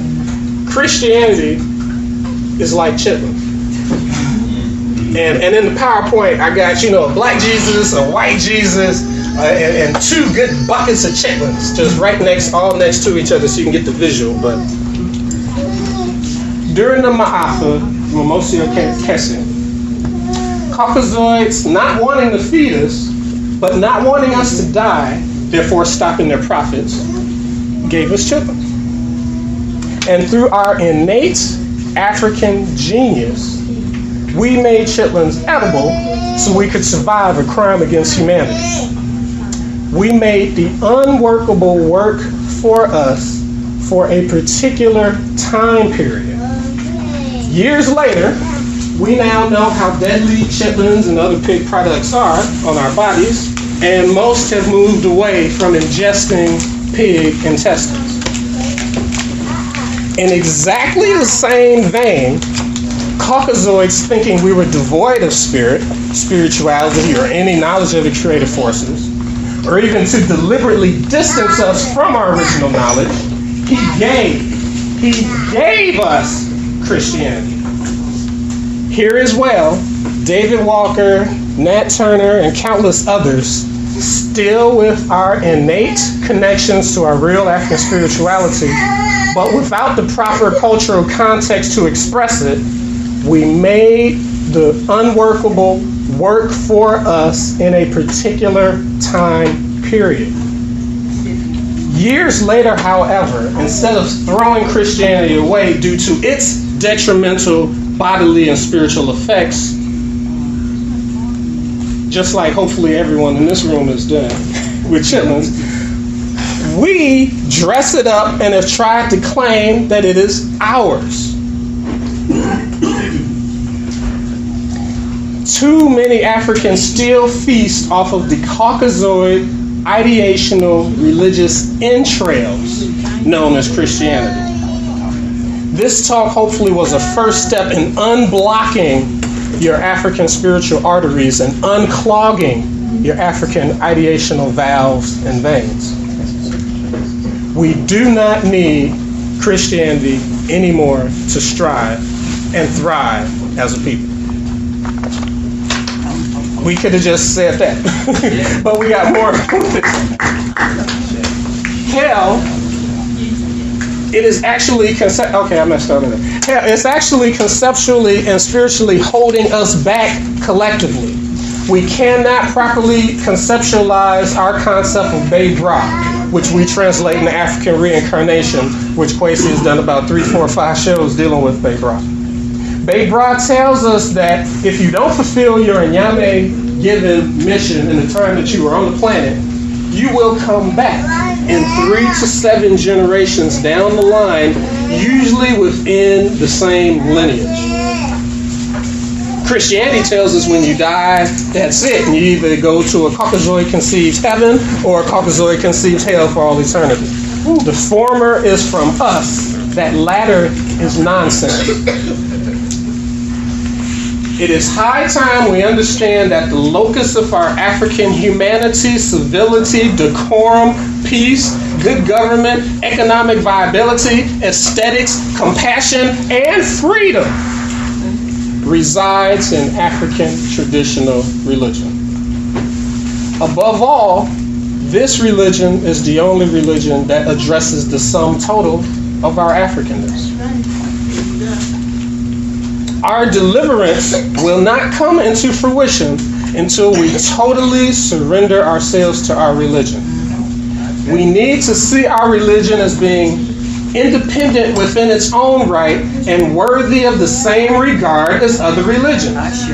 Any attempt to Islamize or Christianize ATR will surely not lead us to the promised land, the land in which our people have respect for human life, elders, ancestors, moral codes, honesty, and all the great qualities necessary for a viable society. Almost done. For those who want to try every trick in the book and claim Christianity is our system, I ask, since we have claimed Christianity for the last 115 years, if it is only slightly tampered with Kemetic wisdom, as some people like to say, why haven't, and I want all y'all to ask folks this question, why haven't we amassed 1 millionth of our original Kemetic greatness? If it's just slightly tampered with, we could just get rid of the tampering and redo it and get back to being great, right? And we did it and came close. If they are the exact same system, just a color change of difference, why are we on the bottom wherever in the world we practice it, when before, when no African had ever heard of such a religious travesty, we were on top of the world stage? So now don't get mad at me. Honestly ask yourselves or share these questions with others. Were Boukman, Cecile Fatiman, Mackendal, and all the other Haitians out of their damn minds and they really were calling on the devil, as Pat Robinson said after the earthquake? Or is there something highly liberating about using our spirituality, our spirit forces on our terms that we in America are now becoming awakened to? What worked for them to free themselves from Caucasoid oppression? No, let me start over. What worked for them to free themselves from Caucasoid oppression? Dressing up Jesus in kente cloth and calling him a Neteru? Or throw away the image of the white man's God? With this pseudo-scholarship, are we setting ourselves up to be the next generation missionaries in kente cloth?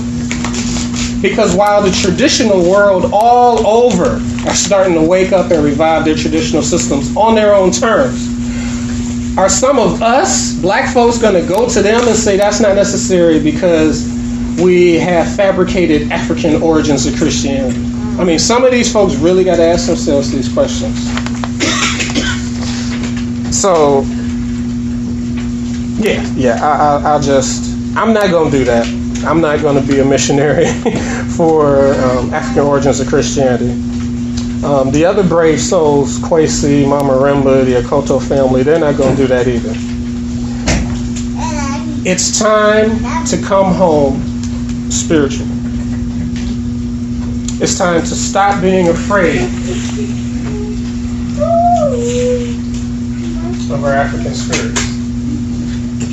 It's okay to let go of the Bible and Jesus. It's okay.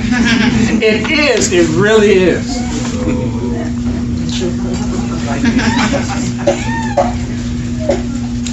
To end the quote, Baba Jedi Shimsu Jehudi, Baba Jacob Carruthers, he just said straight flat out, we ain't going nowhere without our African spirituality. We must recognize that we are a different natured people. We are black. We have a soul, and we are the soul of Africa. This makes us unique. Our definition of and way to success is very different from the way of the pale ones. Diametrically distinct, in fact. There is no such thing. There is no such thing as an African-based or Afrocentric being without there being ancestor communion. Dramatic pause there. And I'll just end on a quote, on my own quote. We will never truly be free until we return to our African spirituality. I want to thank everybody for listening. Again, How to Make a Negro Christian. We've got the book over there. And since we're live one-on-one, if you pick up my book, I've got a table full of other books that you can take one for free as well. Thank you, Kwesi. Thank you, everyone here. Madasi.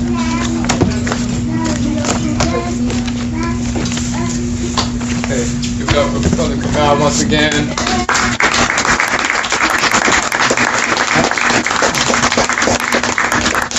So, our next presenter is Amansesew. She is the owner of Asase Heals. So she puts forward a number of different products. She's created her own tinctures for healing, extracting medicinal use from herbs, minerals, and so forth. Just based on her own experience of healing her own family and so forth, and bringing that information forth. It's very important because, of course, we're talking about hoodoo, talking about medicine, root work, healing, and so forth. But one of our great ancestors, one of our enslavement, we talk about Akan Ancestral Religion, which is George Washington Carver. Of course, he transformed agriculture in the United States and around the world. He said he got all of his information directly from going into nature every morning, communicating with the spirits in nature, learning from them, then going into the laboratory and replicating what he learned. And Ahmad is engaged in the same process, extracting the medicinal use, plant life, mineral life, and so forth, bringing that forth in tinctures. And she has a number of different products as well, dolls and soaps and made for everything. So we want to bring Amansesew forward.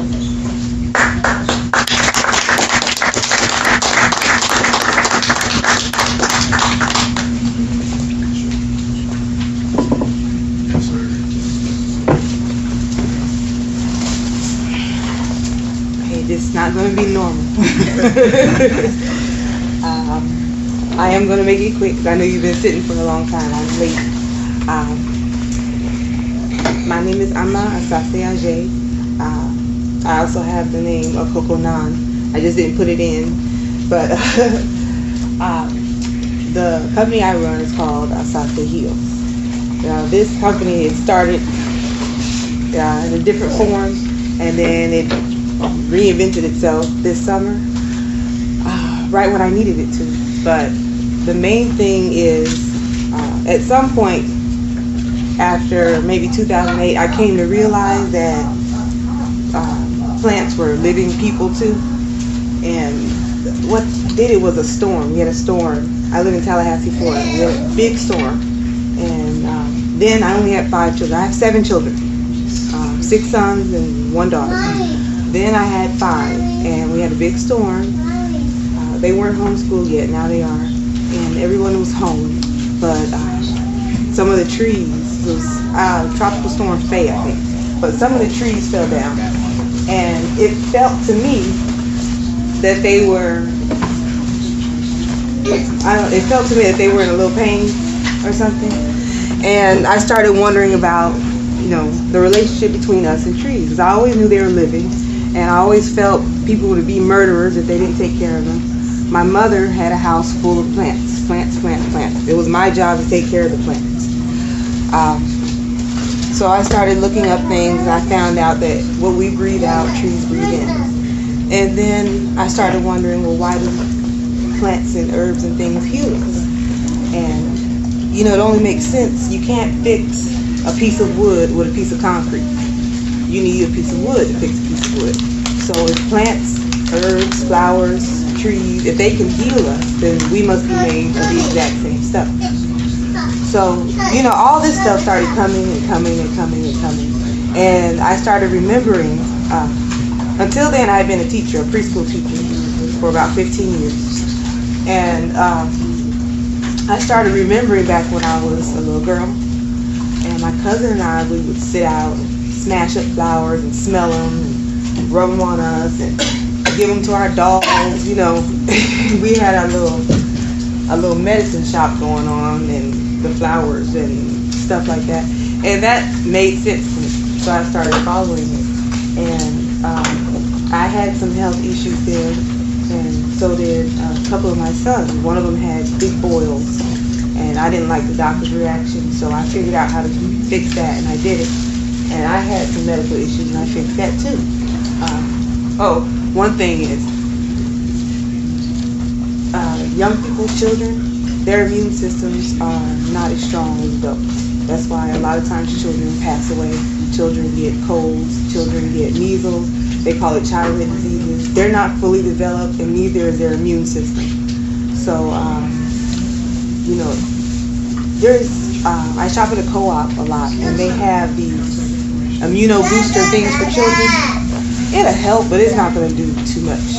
Now, I said all that to say, don't think because my son just happened to have a cold that my medicine don't work. They played football with some boys, and I saw it. I saw the green. I saw it, but they were having so much fun. And yesterday morning, everybody takes their medicine except him. So everybody's getting better, but don't think that's... But, there's little things, Puppy.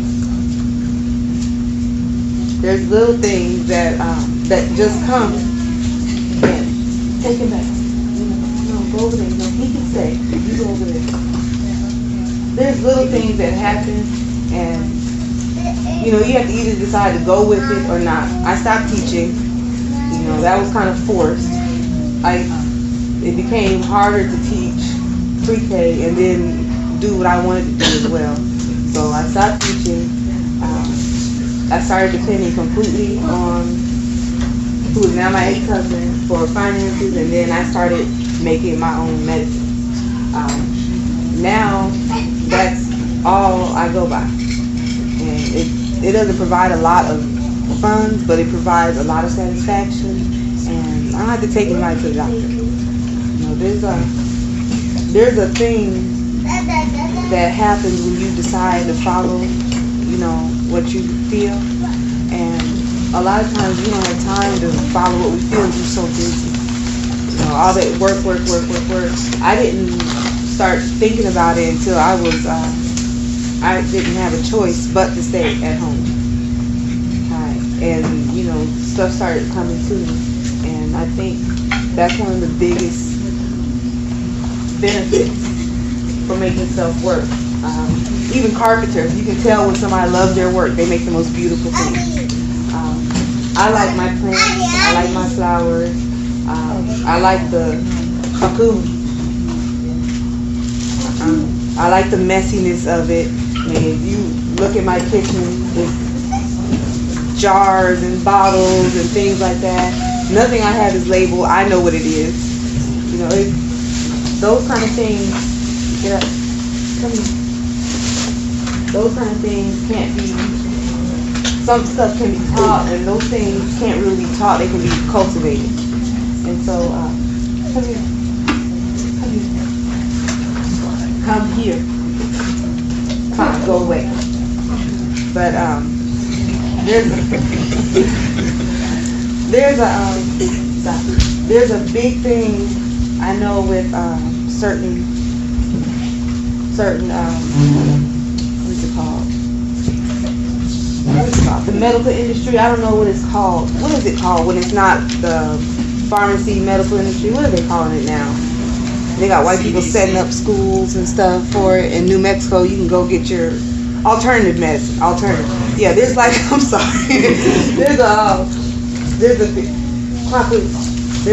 We've been on the road for like 20 hours, so I'm sorry. There's a big thing with alternative medicine, and a lot of it is very expensive, and a lot of stuff is not going to happen. It's not going to be true. The thing is, if you are trying to fix something that's broken, you have to clean it out first.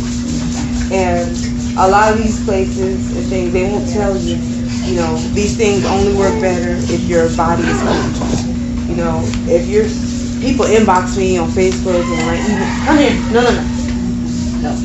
People inbox me on Facebook and my email all the time asking me about certain things. And, you know, I'll tell them what might work. No.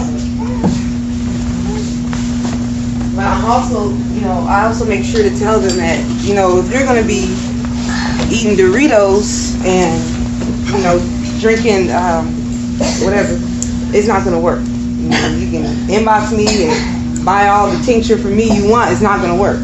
And, you know, somebody who kept getting stuff from me, I just stopped giving it to him. You know, because I think he just wanted it for something else. But, please, come here.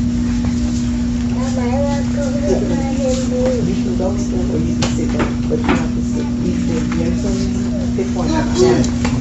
Pick one. You can go with him, you can sit down. Yeah. We've been in the park for a long time. Let me tell you, so you guys won't think they act like this all the time. Okay. Yes. I mean, we left at 5 o'clock on Friday. And we just got here a couple of hours ago. So, you know, it was very, very busy. And I stopped.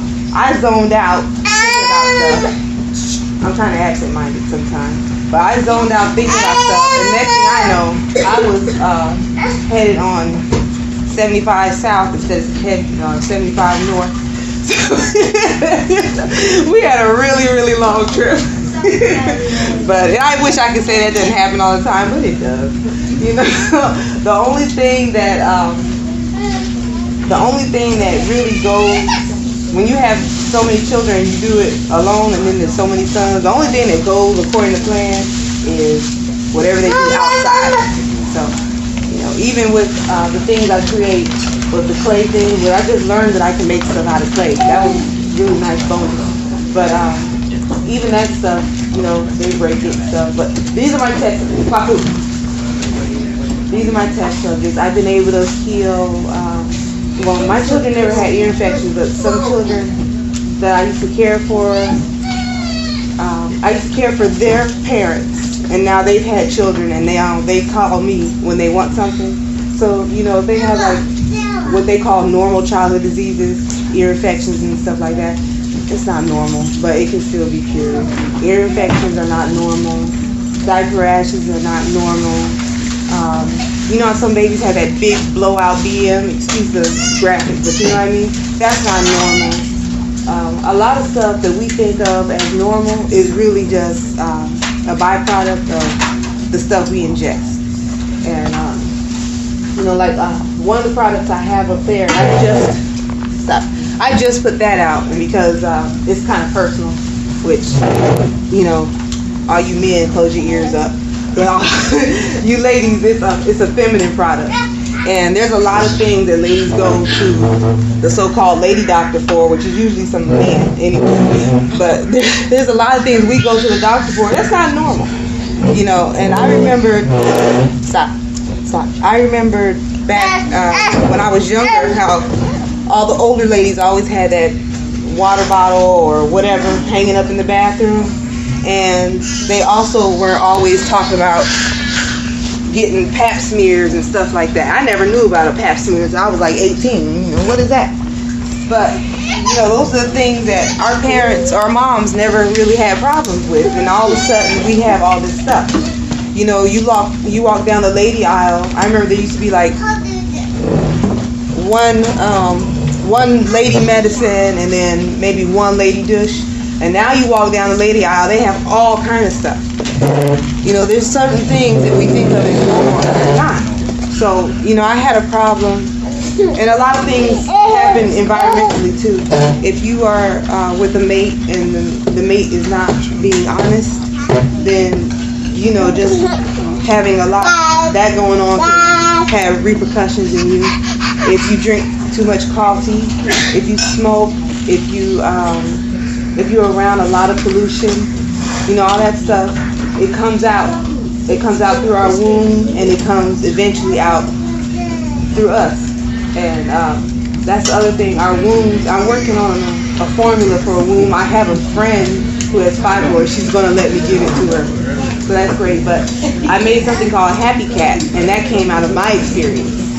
Something happened with me, and the doctor was like, well, you need this cream, and it has, I said, well, what's in it? And he, all the stuff, first of all, it was a man.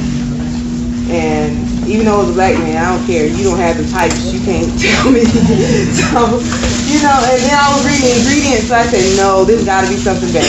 And I made it, and I use it myself. I've been using it since 2008. Never had any more problems, never anything.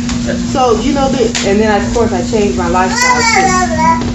Because I used to smoke, and when I was really sad, I used to smoke a lot. And that helped, create that atmosphere. I grew up in Los Angeles, which is, the nastiest place to breathe. And then I was married to a chronic marijuana user. So, he would wake up in the morning and have his cigar and his herb. And, all that was going on. The children were sick, I was sick, and then we were unhappy too. And that's the other thing.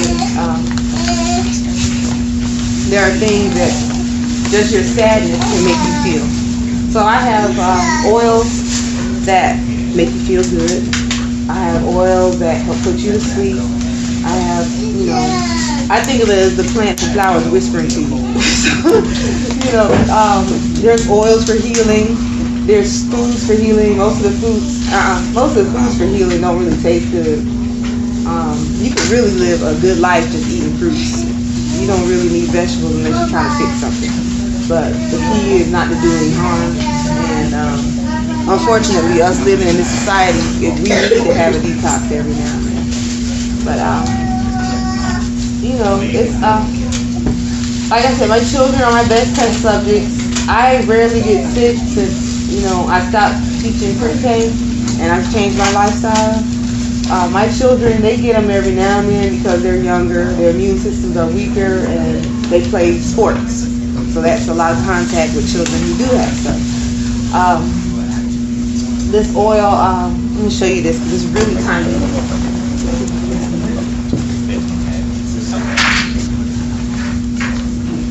Out of all the little medicines I have made, I have something called Cold Stop. I used that on my sister when she came to visit. I worked with her within 24 hours. I was really surprised, and that might just be because it was her, but I have Cold Stop. I have a libido tincture that works. It works really well with men. With ladies, you can't really tell because we're not in a good mood. You can give us all the libido stuff you want, and then but but this little thing right here is I call it first aid. I used to call it burn oil, and then I realized it works on other stuff too. And this was made when what year was that? Like 3 years ago. My son, who's 14 now, he was like 11. He was outside playing, and he found a broken can, like somebody's tin can. Well, they're not tin anymore, but the can. And he decided to throw it against the wall until it busts open, and he wanted to see the inside explode. This is what I was told. I don't know. I was inside making my stuff that I make, and I heard. All right, sit down. I heard, spring. He came in, and literally, this chunk of thumb was gone. There was nothing there. And he still has his face like a crescent thumb. So, it's okay. I'm not taking. Sometimes what I would do is take them to the doctor to find out what's wrong, and then figure out how to do it myself. Or I would take them to the doctor just to borrow some gauze and stuff from him. But I wasn't taking him that time because he had already been taken for pinky. Oh, I realized that I could set bones too. That stuff is really beneficial because the first bone they had broken cost us like $500. But you can set bones using plaster of Paris. It's the most amazing thing. But anyway, he had a chunk missing off his thumb. And I went and I got to work and I figured, what oils do I have? What do I know will heal? Okay, 3 years ago he cut his eye and I used something from a tree and it healed up real good. And I remember in Kemet I read that they used to use frankincense for wounds. So I combined certain things, and the first time I did it, I didn't get it. So it stings a little bit. But the first time I did, I didn't get it so that it would do the healing. It just stopped the pain. So then I mixed it up again, and it doesn't so much stop the pain of a burn, but it stops it from doing that bubble up thing. And with the wounds, it's, puncture wounds and deep cut, it made them heal up really quick. So, I mixed up a whole bunch of it, and now whenever the children get hurt, whatever, they're outside. They're all homeschooled. They're home all day long. They're outside hammering and stuff. Mom, can I have the oil? Can I have the oil? It is. I want to ask a question. Oh, okay. You can. I'll go on and on and on. So, talk about your products. Can you tell us about some of the ingredients you use, like the base, maybe for the oils, or? There isn't any base for oils like this. It's just pure essential oil. That's why it's so small. Yeah, this is a mixture of cedarwood, frankincense, and lavender, and sweet orange. And it's pure essential oil. That's why it's so small. To do it, especially frankincense, is really expensive. So and there's another one I had that's pure oil, and that's Happy Cat is pure oil, and this one I have to have expensive because you need a lot for the mixture, and that's just you take a half a dropper full and put it in the water bottle or douche bowl, and you use it with warm distilled water. But for the medicine, I usually use there's a man in Tallahassee where I live who makes his own liquor.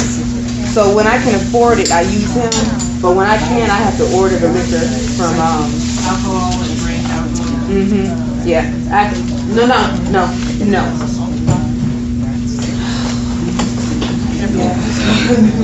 Yeah, but one I stopped getting it sometimes from the man because I would have to charge too much just to afford it. But you know, we still have moonshiners and stuff, and those people make really strong stuff. The soap, black soap, I don't have it with me today, but the black soap that I have on my site, I don't make that. It comes from Ghana. The black soap shampoo, I make that. I take the black soap from Ghana and I blend it with aloe vera straight from the leaves I scraped out, organic vegetable glycerin, and I have a mixture of shea, coconut, grapeseed, and almond oil, and I put that in the shampoo, and some lemon and tea tree and lavender. The shampoo is just a whole bunch of stuff.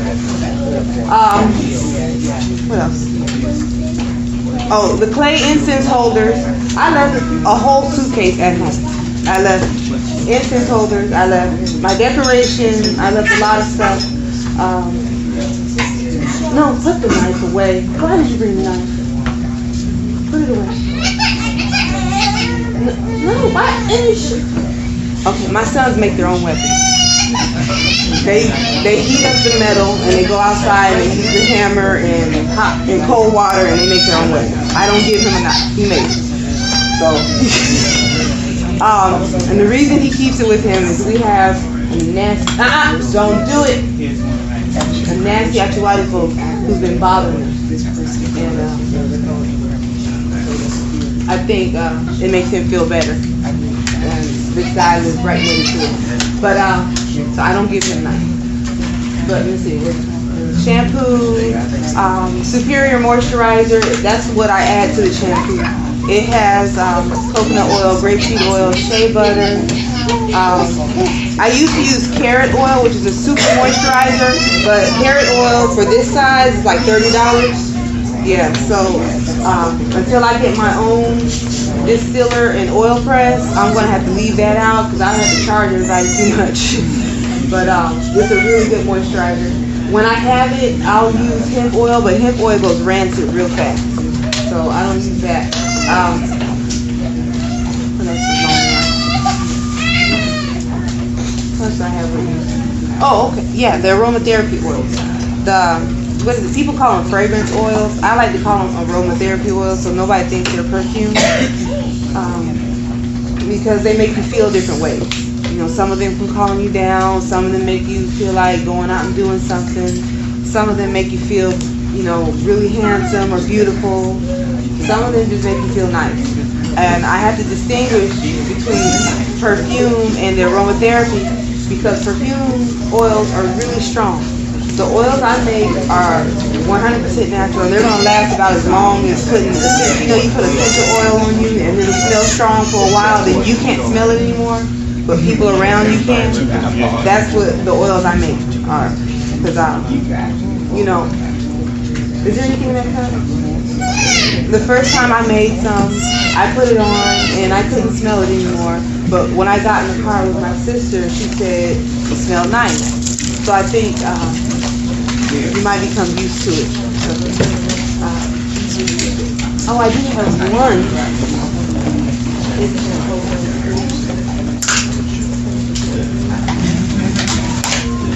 This is when I learned that I can't paint. I'm good with I'm very good with the sculpting, but I can't paint. And this is the first thing, I was just sitting there and, you know, I made an elephant. Oh, okay. So I made an elephant. And from now, thank you, Mama. From now on, I have to get my daughter to paint because she's not a paint and I'm not. But after I made the elephant, I got better clay and smoothed it out. And you see he's got a little hole right there. This is just the one that I use wherever I go. It makes me feel good. But in Florida, we have a lot of red clay. I had a lot of those things that I just dug up and made and put beautiful little cowrie shells in them, but nobody's ever going to see them unless they go to my site because I left the suitcase at home. But, you know, there's tons and tons and tons of books about certain things. There's tons of books. Nothing is going to tell you to look inside you and find out what it is. Nothing. Not nothing. And even if you do get a spark from a book, because I used to call them book fairies when I was, didn't have any other verbiage. But when you go somewhere and you have something on your mind, sometimes your Nsamarfa will show you the book that will, click the book.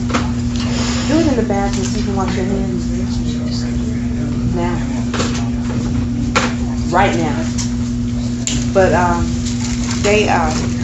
they'll show you, and it'll come from anything. I happened to order a book that was unrelated, and then the company that I ordered it from sent me a free book, and the book was called the Smoothie Bible, and there was a lot of things in there, but I didn't like how it was written because it was written by Odwiraman. So, but it stuck something in me. I was offended by it. And you get offended by stuff that, like if you're a real painter and then somebody comes along and they're putting out stuff that's not real art, you get offended. And it struck me that I was offended by it. So that made me wonder different things about myself. So you'll get signs and you'll get things like that. When it comes to the plants as healing, the biggest thing is try not to do anything that's going to mess up. After that, if you're going to heal yourself with plants, you have to know that it's healing. It's not NyQuil. You take it and then you're out. It's not a symptom suppressor. It's healing, so it takes a long time. And you have to do other things. If you can't, there are medicines that I use at home that I would never sell to anybody far away. Because if I can't lay hands on you and have my energy around you and talking with you and being soothing and seeing you every day, then I'm not gonna be doing anything, just selling you something and giving you instructions. Somebody was really upset with me because when I was on the radio show with Brother Kwesi, I said Dr. Sebi products don't work. And I think, I get stuff mixed up. When I say stuff, I have to clarify exactly what I mean. Dr. Sebi products work for people who go to Dr. Sebi. Dr. Sebi products don't really do too much for us. I mean, you buy some moss from them, okay, you've been mossed. But if you're going to spend $800 on a cure for cancer, and when you call, you have to get their customer service, that's not healing, that's business. So certain things work for certain people. There's certain ways of healing that you have to do when you're there. I read a book. What is the sister's name? Something Hazard or Buzzard. Anyway. Hey, hot. No.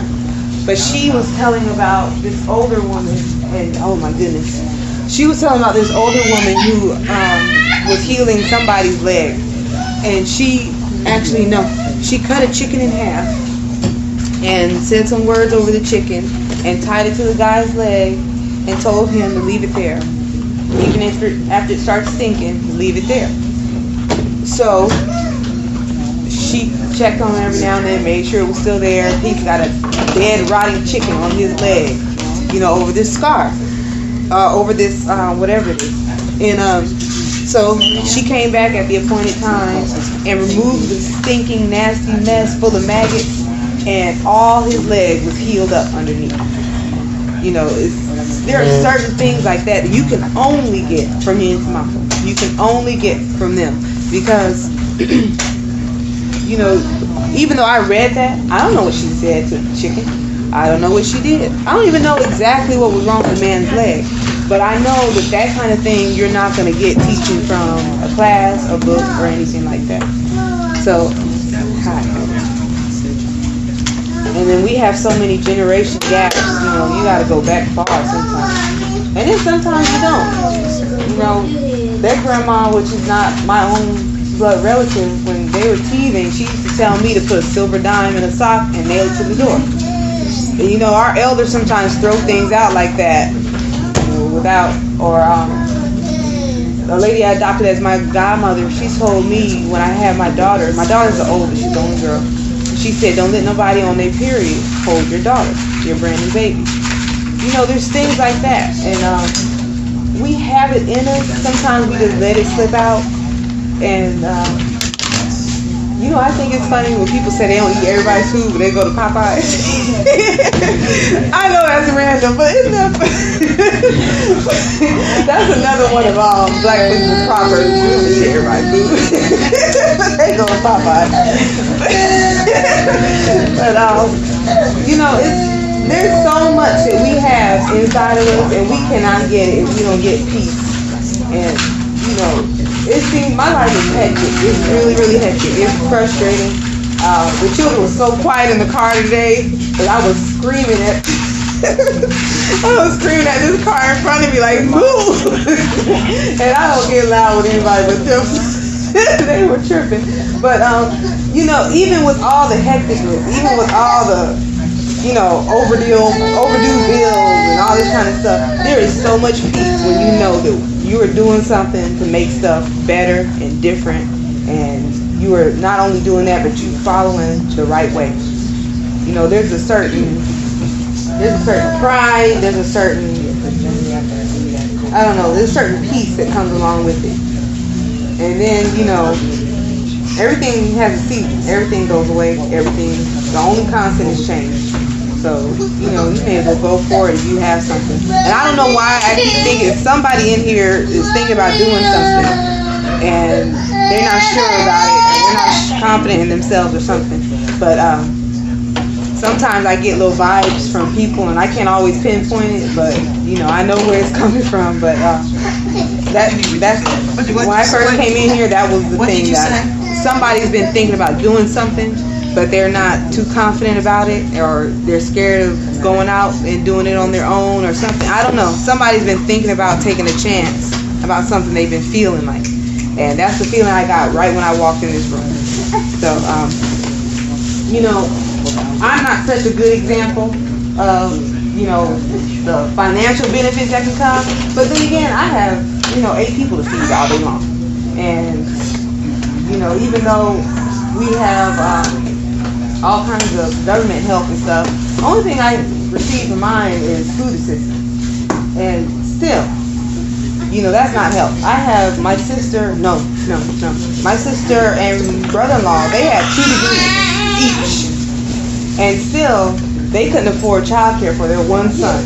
I took care of him and my children, my own children, for 4 years. You know, so you're going to be running on a spinning wheel anyway, so you may as well just, you know, if you're going to struggle for something you like to do, something that feels good.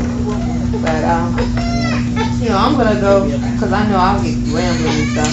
But I have lots of oils, I have lots of medicines. Those bottles are empty except for the Happy Cat and the burn oils, because it doesn't make sense to me to make a whole bunch of medicine unless I'm going to ship them off, because they have to be kept at a certain temperature and condition. But, you know, if you want to come, I have different combinations.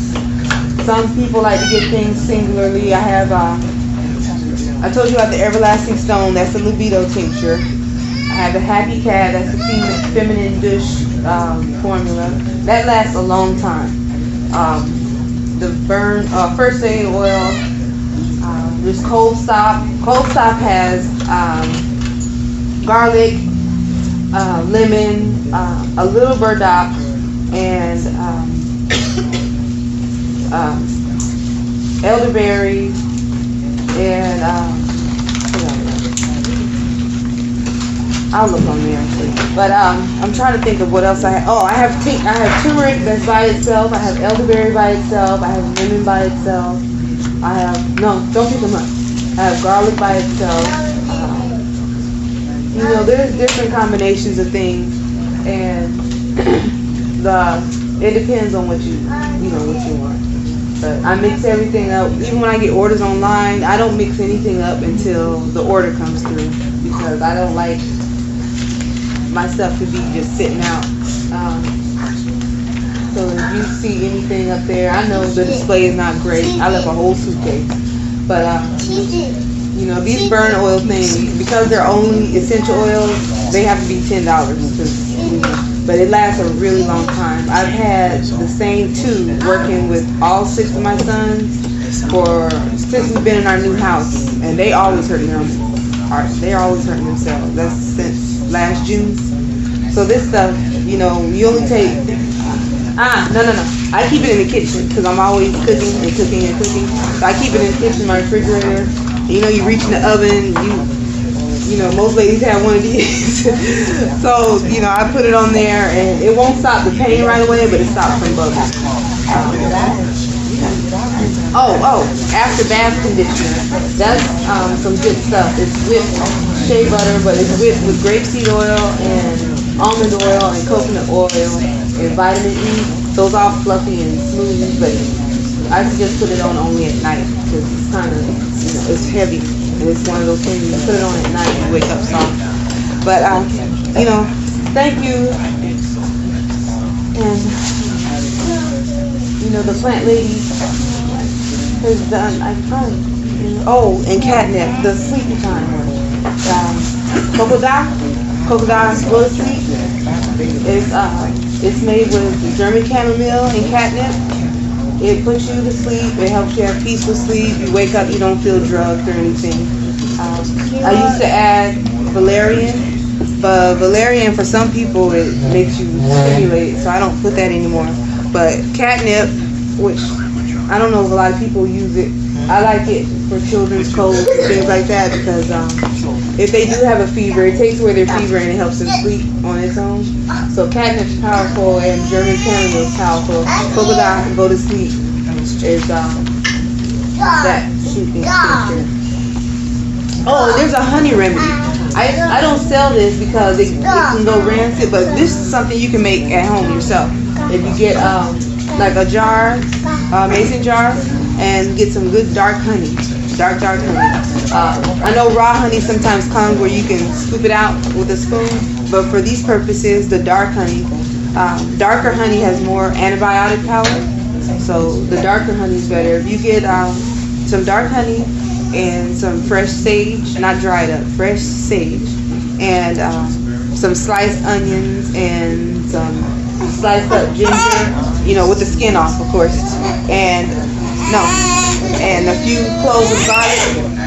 I have to say it like this because I rarely measure. I just say when it's enough. But you get all this and you put it in your jar, and you have enough honey. You put on all the fresh ingredients first. Your sage, your garlic, your ginger, your your onion. You put all that in the jar first. Then you cover the whole thing with dark liquid honey, and you shake it up and let it sit. You don't have to refrigerate it. You shake it up and let it sit for a few days, maybe a week, maybe more. But after that, you have your own cough syrup, and it's not gonna.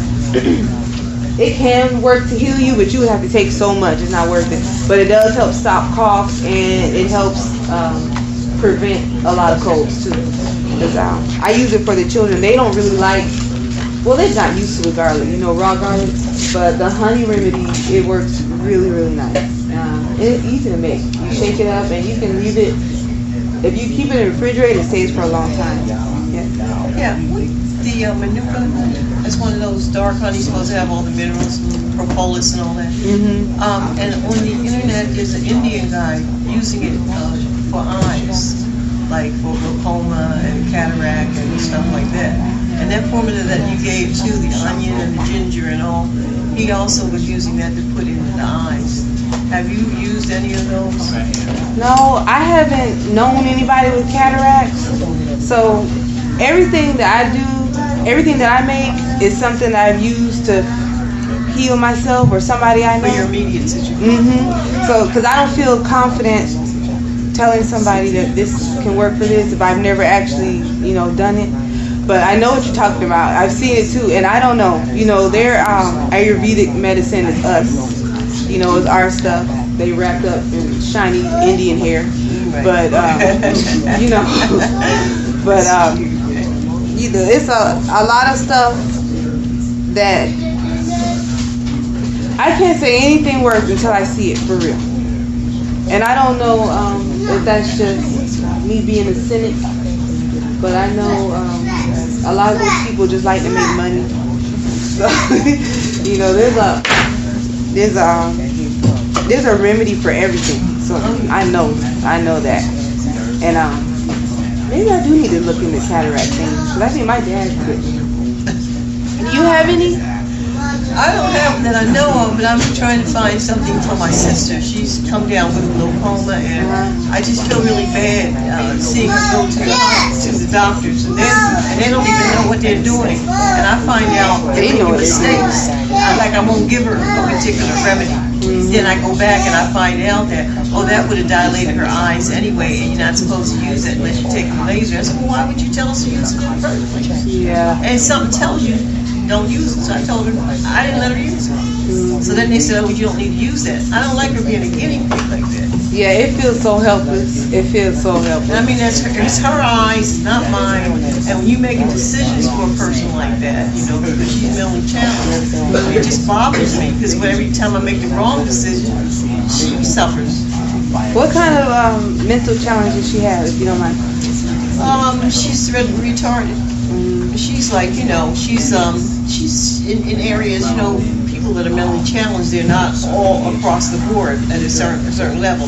Like socially, she might be about maybe 15, but she really can't read or write, only at an infant, like a child level. And so she's at different levels in her, you know, she can carry on a conversation and all that.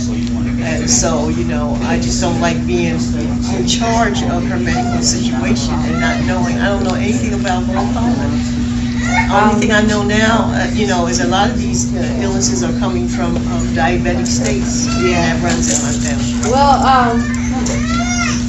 you know, there's different things for diabetes, like vegetable glycerin. If someone has diabetes or might be prone to it, vegetable glycerin is super what? Sweet. I make tinctures for us. Yeah. So you know, it's nasty sweet. So that might help her. Does she like to play in the water? She's not childish like that. Well, no, not that. A lot of people who are mentally retarded, playing in the water gives them peace. No, I don't see her really being attracted to the water. I might maybe have to pay more attention to her. Have you ever heard of an herb called eyebright? Yeah, I use eyebright. Has it helped her? Bilberry and. I don't think she's getting enough, and I'm concerned of mixing her medicine, you know, with stuff. Because some stuff is contraindicated. Yeah. I'm in a pickle. Yeah. Where do you live? Philadelphia. Oh. Where are you at? I'm in Tallahassee, in Florida. Oh, wow.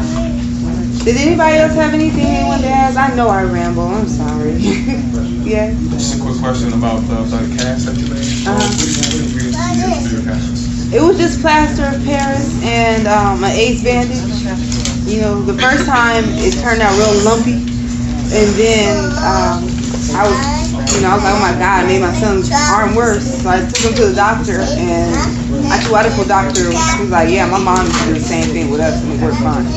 My grandparents use, I think, tobacco leaves and certain kind of flowers. Really? Actually, So like, I was speaking to my aunt yesterday, and she said, you know, giving them to the doctor until she was pregnant, you know, her grandma did all that stuff. So yeah. I'm just curious to know what you do. Yeah, that's cool. Yeah, I wish my people who know stuff would communicate more like that. We holding secrets. Yeah. Somebody else said something. You? Hey. I was going to say that, you know, I wanted to say, no, since you are a living example of what it is to be your natural way. I didn't let that slide. I appreciate it. You're biased. You're biased. You're like my best Facebook buddy. I just had to say that because I was Thanks. You guys are sweet.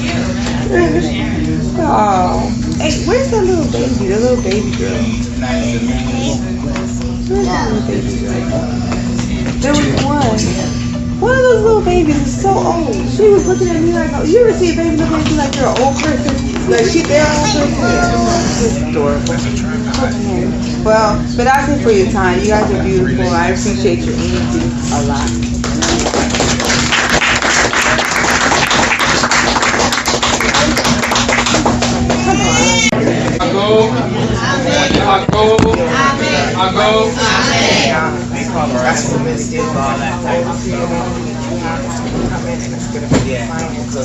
Okay, so we want to, last presentation, ending at 7 o'clock. So we're not going to go too long, but we want to get into the information about hoodoo. So we're about to start. Okay. So, again, I want to say, first of all, Yedase for everyone coming out, supporting the event, supporting the vendors, sharing the information with everyone, and so forth. So, as we talked about earlier when we first came up, establishing the cultural and cosmological foundation of hoodoo, and of course that deals with ancestral religion across the board, wherever we are in the Western Hemisphere. So, when we talk about hoodoo, for example, we published our book, Hoodoo People. Many people think that the term hoodoo is interchangeable with voodoo or juju, and some people understand that the Fon and Ewe languages will produce voodoo, that's the term for deities in their language. They understand, and of course, when their people came over here during the Musuo Kessie, voodoo didn't just start in Haiti, of course. Some people were brought directly to America and began and continued their practice of voodoo.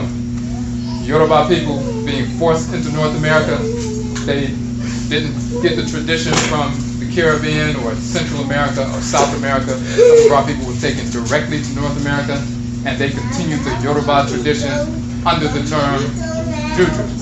And that's, of course, a term dealing with medicine, dealing with conjuring the spirits of our ancestresses and ancestors and the deities and so forth. But of course, it becomes identified with that because we utilize that kind of energy to motivate us, empower us, and guide us to wage war against enslavement and crush our enemies. The same thing happened with Grigri and, for example, in New Orleans. That's a Bambara word. That's the Bambara tradition. So you hear the term Grigri and they're talking about medicine and talismans and amulets and roots and so forth. It's still the same kind of practice. They have their own approach to dealing with that, based on their culture, based on their language, based on their ancestry and so forth. But it's the same kind of practice. When you hear the term Grigri, it's coming from the Bambara people. Some were forced into North America, and of course, they continued their tradition. When Akan people were forced into North America, they continued to speak the same term. We didn't stop speaking once we came over here.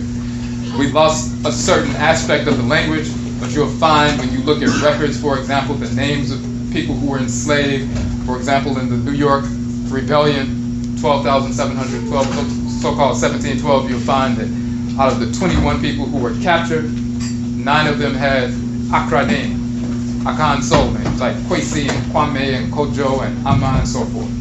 You'll find in the Louisiana revolt, the largest revolt, that was, 500 people were arrayed in a, formation militarily, marching towards New Orleans and so forth to end enslavement. About 5 out of the 10 of those leaders of the revolt, they had Akan names as well. When you look at Okunfo Ya, Warrior Ya, so-called Nat Turner, his grandmother was Akan. You look at Nana Abena Aramita, which is Harriet Tubman. She was Akan as well. They've done DNA tests with her family, shown to be from the Asante people, and they have a statue in Ghana in the Asante region of Harriet Tubman, acknowledging the fact that she's a direct descendant, but of course she's one of our direct ancestresses and ancestors. Okomfo Kwabena, or Okumfo Kwabena, Warrior Kwabena, so-called Denmark Basi, organized 9,000 people to wage war against the whites and their offspring in South Carolina. The same church that they established, and they established those because those are the only places they could congregate as black people. They wouldn't allow you to congregate in other areas, even though you were free, so-called free in certain areas. But if you were to congregate, then they would look, and scrutinize that. But if you go in a church building, they would say, well, maybe they're, involved in Christianity, maybe they wouldn't pay as much attention. So that same church that they established, that Okumpo Kwabena Demarvisi established with other individuals, that of course is the same church. And as we said, 9,000 plus people organizing. They were going to take over Charleston, South Carolina. The contingency plan was that if the things didn't go the way they wanted them to go, they were going to poison the water supply and kill everybody in the city. That same church where it was organized is the same church that the cracker went in and killed the 9 black people, a few months ago. Of course, they knew the true story of what was taking place. The key is, though, when we talk about hoodoo and ancestral religion, we did a broadcast talking about how ancestral religion is the foundation upon which we stood to overcome enslavement. So let's get into the cosmology of hoodoo and then bring it all the way to the front. Now, when we go back to ancestral religion, ancient, authentic ancestral religion, talking about cosmology, we show in the book and some of our other publications the same deities from ancient Kemet and Kanit, ancient so-called Egypt and Nubia. The same divinities that we worship back then by the same names exist in the Akan language today. So we have Amen, we have Amenet. One of the titles of Amen in ancient Kemet is Ari Amen. Ariame in ancient Kemet became Ariame and Onyame in Akan, and Onzambe in the Congo, and Yambe amongst the Losi people. But it's Ari Amen in ancient Kemet became Ariame in Akan. So when you hear an Akan person say Onyame, we're talking about the same divinity. Of course, we have Nyame Wa, which is Amenet. When you look at Amen and Amenet, from the very beginning, the oldest religious scriptures on earth, religious compositions, are the Meru texts, the so-called pyramid texts. When you look in the pyramid texts, you will find Amen and Amenet together. Male and female, 2 halves of a whole. There's never been a time when there was just a female divinity, ever, and there was never a time when there was just a male divinity. That misinformation comes from white pseudo scholars, and then our people repeat that nonsense because they're studying what the whites and offspring say. The direct experience of the divinities is where we get the information from. Of course, our people also scribed some of these things down to convey what we were engaged in with regard to the culture. But the knowledge of the culture comes from our direct experience. The knowledge of the ancestresses and ancestors comes from us communicating directly with them. Spirit possession, spirit communication, that has never stopped. That continues today wherever we exist. When we pour libation, when we engage in drum, ritual, and so forth, when we engage in divination, adebisa, we communicate with these same divinities by the same names. So whether you have Amen, Amenet, Ka, Kaet, Hefu and Hefu, Nun and Nunet, Ra and Raet, and all the various divinities, Alsar, Alset, Teru, Set, Nebehet, all of these different divinities, for example, exist in the Akan language and ritual practice today by the same names, with the same ritual colors, operating through the same aspects of creation. It's unbroken, non-stop. And then when you look within the Akan religion in North America, as well as the other expressions in North America, wherever we went, you will find these same divinities manifested as Orisha, Odu, Arusi in the Igbo tradition, and so forth. So when you look back to the earliest, our practice, when we first begin to engage the spirit realm, the first time we engage the spirit realm having spiritual ritual, our people, of course, are the first people on earth. So when the first person dies, that's a new condition. And the first time in ancestral spirit, the person died, they see the body not moving. That's the first time somebody ever saw that. They're like, wait a minute, he's not moving anymore. He used to walk around. What happened? Then the spirit of that person comes to somebody and communicates with them, shows up, possesses, communicates, speaks the language, and so forth. Now people understand there's a difference between the spirit realm and the physical realm. We have that direct experiential knowledge. That is the first ritual practice, is ancestral communication. Then when we go to the aspects of creation, the shrines of creation of the divinities, the oceans, rivers, mountainous regions, of course different aspects of the Earth Mother, and the spirits that animate those regions possess our people and communicate directly with our people. That has been going on for thousands and thousands of years, all the way up to the present. So when we talked about Nana Kwame Afrani, George Washington Carver, when we said that, of course, he transformed agriculture all over the United States and around the world. And of course, the brother here they are licensed, distributors of George Washington Carver's products. So we're glad that they were able to come out Elements for Nation. The actual formulas that he created, they are the ones who distribute them. They're only, the real distributors. So when we talk about his work, he didn't engage that process because he just went to the University of Iowa, learned about botany and so forth, and then created these compounds and hundreds of products, sweet potatoes and peanuts and everything else, and the quote-unquote Kemethi, or so-called Egyptian royal blue and all of that. He said he went into nature on a regular basis every morning, communicated with the spirits in nature, learned directly from them, and then went into the laboratory to replicate what he learned from the spirits in nature. This is what the Odun Sinifo, the Odumafo, the Oduyefo, the root working person has been doing for thousands of years, communicating with the spirits in nature, the spirits that animate plant life, animate mineral life, animate animal life, communicate directly with them, learn their properties, and then replicate that through ritual, replicate that through the extraction of medicinal properties from the plants and minerals and animal life and so forth, and then utilize that to heal our people. We have been communicating with the forces in nature, being possessed by the forces in nature for thousands of years.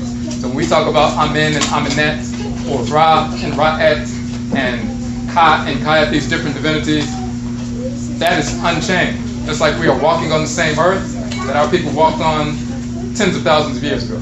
The same sun that's shining on us is the same sun that was shining on our people thousands of years ago.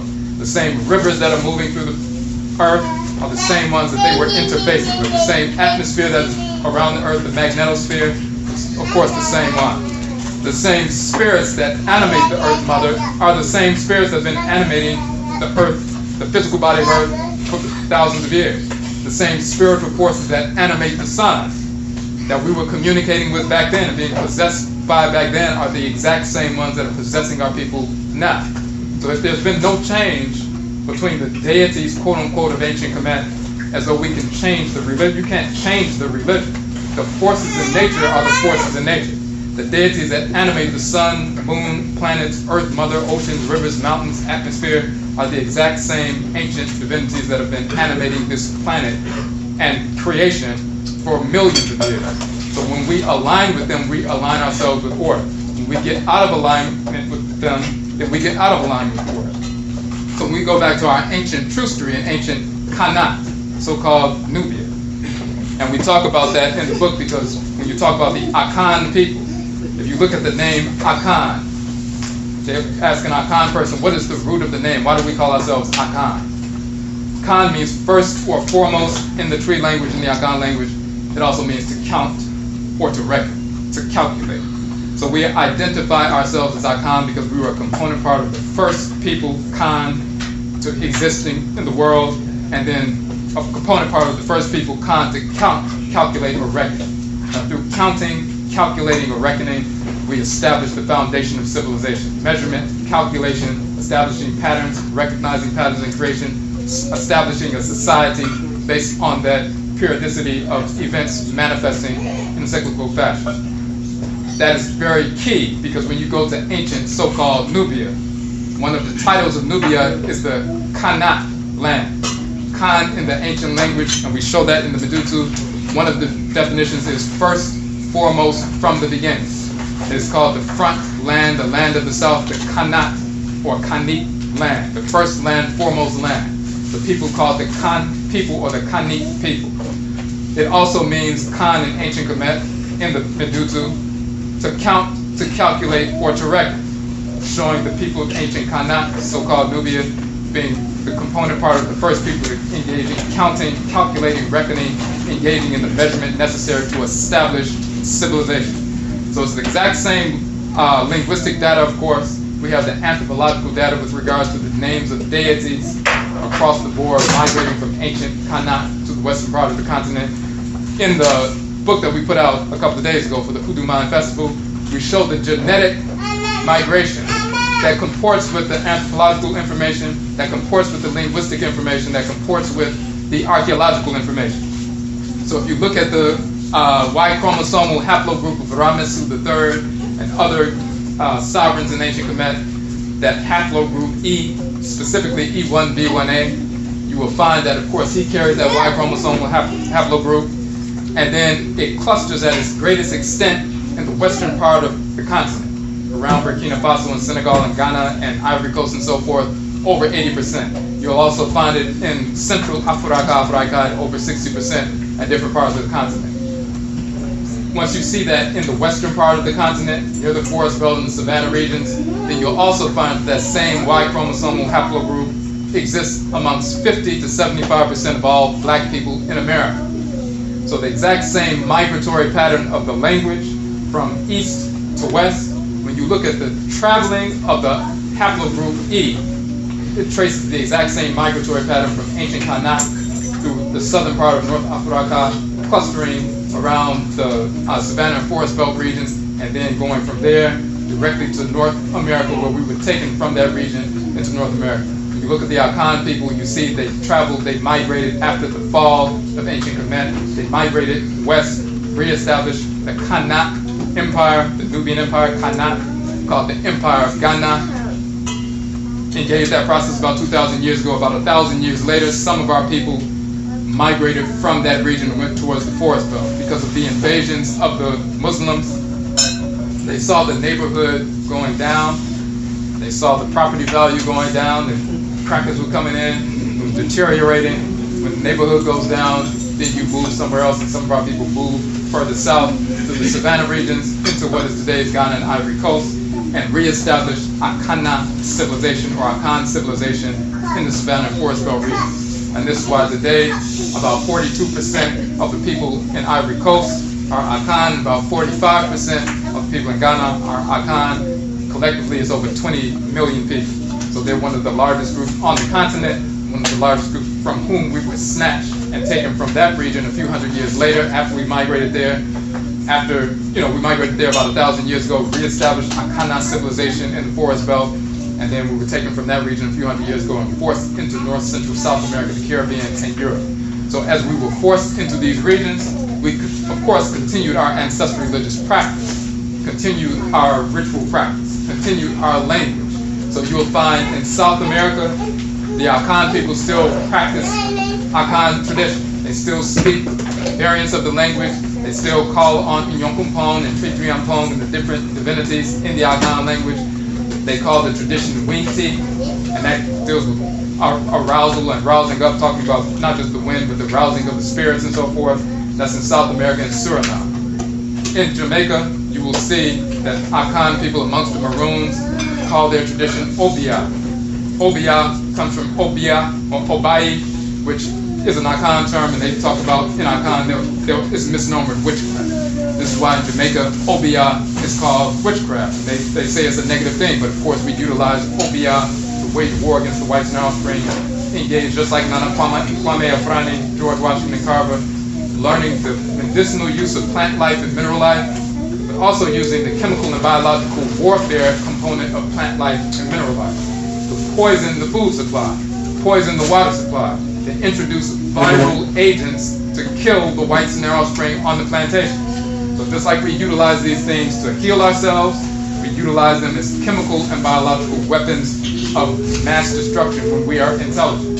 So from somebody going out into the forest, they can get a viral agent, a compound, release that into the water supply, the food supply. We have thousands of people working in the restaurant industry and so forth. This is the reason why the whites and offspring don't want us to get back involved in ancestral religion. One person going into the forest and getting some bacterium that will attack the immune system of the whites and offspring and have no ill effect upon us can cause major damage for millions of the whites and offspring just by going into the forest.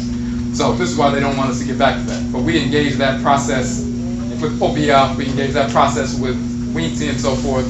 But the Akan people in North America, it's the exact same thing. We migrated here. We were forced to migrate here. The term in the Akan language for medicine, coming from roots and trees and plants and stalks, is Ndu, Nduru in the Asante Akan dialect, Ndu in the Akwamu Akan dialect. Ndu became Hoodoo as we speak it, as we vocalize it in North America. It not only means root, medicine, root, conjure. The Undu Yefo is the group of people, fo, who work, Ye, Ndu, the medicine. They are literally root workers. The Ndu also means the feeling the presentiment of a spirit, to cause a spirit to come down, to cause a spirit to come descend and alight. Literally means conjure. In fact, another variation of the term Odu or Oduru means gravity, that which pulls energy down. So the term for conjuring a spirit is Ndu. The term for root medicine, specifically for Undria or Ndua, roots, trees, plants, stalks, is Ndu. So it means root work. It also means conjure. So when people say, what is hoodoo? And the average black person in America who practices, they say, well, that's root work. Or some people say it's conjure. That's the exact translation. So when you have the Odu Yefo, that literally means the root worker. The Odun Sinifo in Akan culture, that's the root worker. You also have the Odu Mafo. Fo means a group of people, a plural in Akan is a suffix. So just like you have Akan people, you would say Akan Fo, the group of people Fo who are Akan. The Odu Mafo are the group of people Fo who are Odu Ma or Ndu Ma, the ones who give Ma Ndu medicine, whether it's medicine physically or spiritually. Udumafo, the Oduma people became the Unduma, or the Hoodoo Man, or the Hoodoo Woman. We continue to use that terminology. So the Hoodoo Man, or the Udumafo, male and female, are the Hoodoo male and female priests and priestesses, the priest class of Akan Ancestral Religion, unbroken for thousands of years. We show in the book the term doesn't just exist in the Akan language, but the Akan language is directly descendant of the language of ancient Kemet. We are in the midst of compiling a comparative dictionary of the Akan language and the language of ancient Kemet. We started that process. You'll see one of our articles where we show a number of different terms in the Medutu in the hieroglyphs, and then the exact same terms in the Akan language. The whites and offspring don't know how to vocalize the terms very often from the Medutu because often they didn't use vowels. Sometimes they did and sometimes they didn't. But when you go to the living languages and the living culture, you will find the exact same terms with the exact same multi-tiered meanings intact. So for example, the term NTR that people say is nature, meaning a divinity, and Akan is actually vocalized as Ntoro, N-T-O-R-O. What's missing in the Medutu, the vowels are the two O's, it's Ntoro. And Akan Ntoro means a deity that's inherited through your blood circle. Divinity that connects with us because we pass on divinities, whether it's Akan, Yoruba, whatever it is, wherever we are in the world, we pass on these divinities because we're connected to them by blood. The first divinities that possessed our people, that energy transformed the blood circle. Ever since that point, every time we had children, we passed on this DNA, these sperm cells and ovum cells that were impacted by this infusion of energy. So therefore, we are magnets for these forces in nature wherever we go on the continent. It doesn't matter if we were forced into the Western Hemisphere, because we carry that blood circle, and we have a spirit that's receptive to that, then these divinities will possess us wherever we exist in the world. So that's what's going on with regard to, for example, the term Ntoro, divinity. You have the term Kasa Kasa, spelled K-S-K-S in the language of ancient Kemet. And they'll say, well, maybe it's Kes Kes, and they'll stick an E in there to facilitate a pronunciation. And it says the definition is to chatter foolishly and to talk in an idle fashion or chatter foolishly. How do we know whether or not they properly translated these terms? If you look in the living languages of today, you will find these definitions with the proper vocalization. So it's not KSKS or Kes. If you look in the Akan tradition, Kasa Kasa means to chatter foolishly. If you look at the term Eni in ancient Kemet, it means I. If you look in the term, the physical I. If you look at the term in Akan, Eni means I. If you look at the term in ancient Kemet for mouth, it's Aro. If you look at the term for mouth in Akan, it's Aro. And we can go down the line with thousands of words, and we're engaged in that process. So we're showing the living language. going back to ancient Kemet. So when you look to ancient Kemet and Kanat, from which Kemet was birthed, then you'll find also that Undu means medicine. Undu also means medicine from roots, trees, barks, stalks, plants, and so forth. Undu also means to conquer, spirit possession. Undu also means giving offerings on a ritual table. Undu also means the ritual altar itself. And then we have text where we talk about, where it's talking, in fact, let's read one real quick. In the back of the book, we have a text from the so-called papyrus of Hulak. We just want to read that for you, give the direct quote.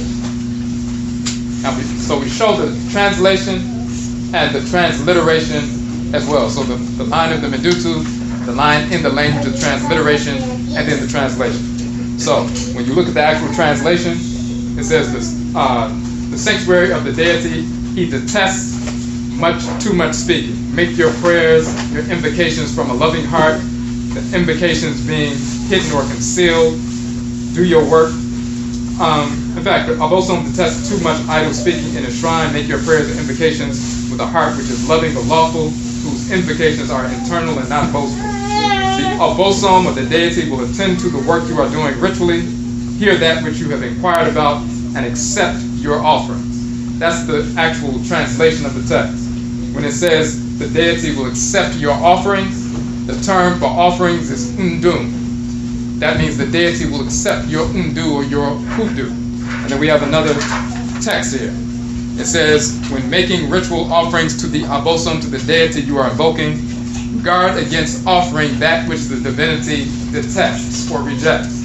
The term for offerings, once again, ritual offerings, is undu in the ancient language. So we're showing the direct connection from ancient Kanat, which is not only called Kanat, the first land, the foremost land, but also it's called the Undu land in the Medutu, and the people called the Undu people.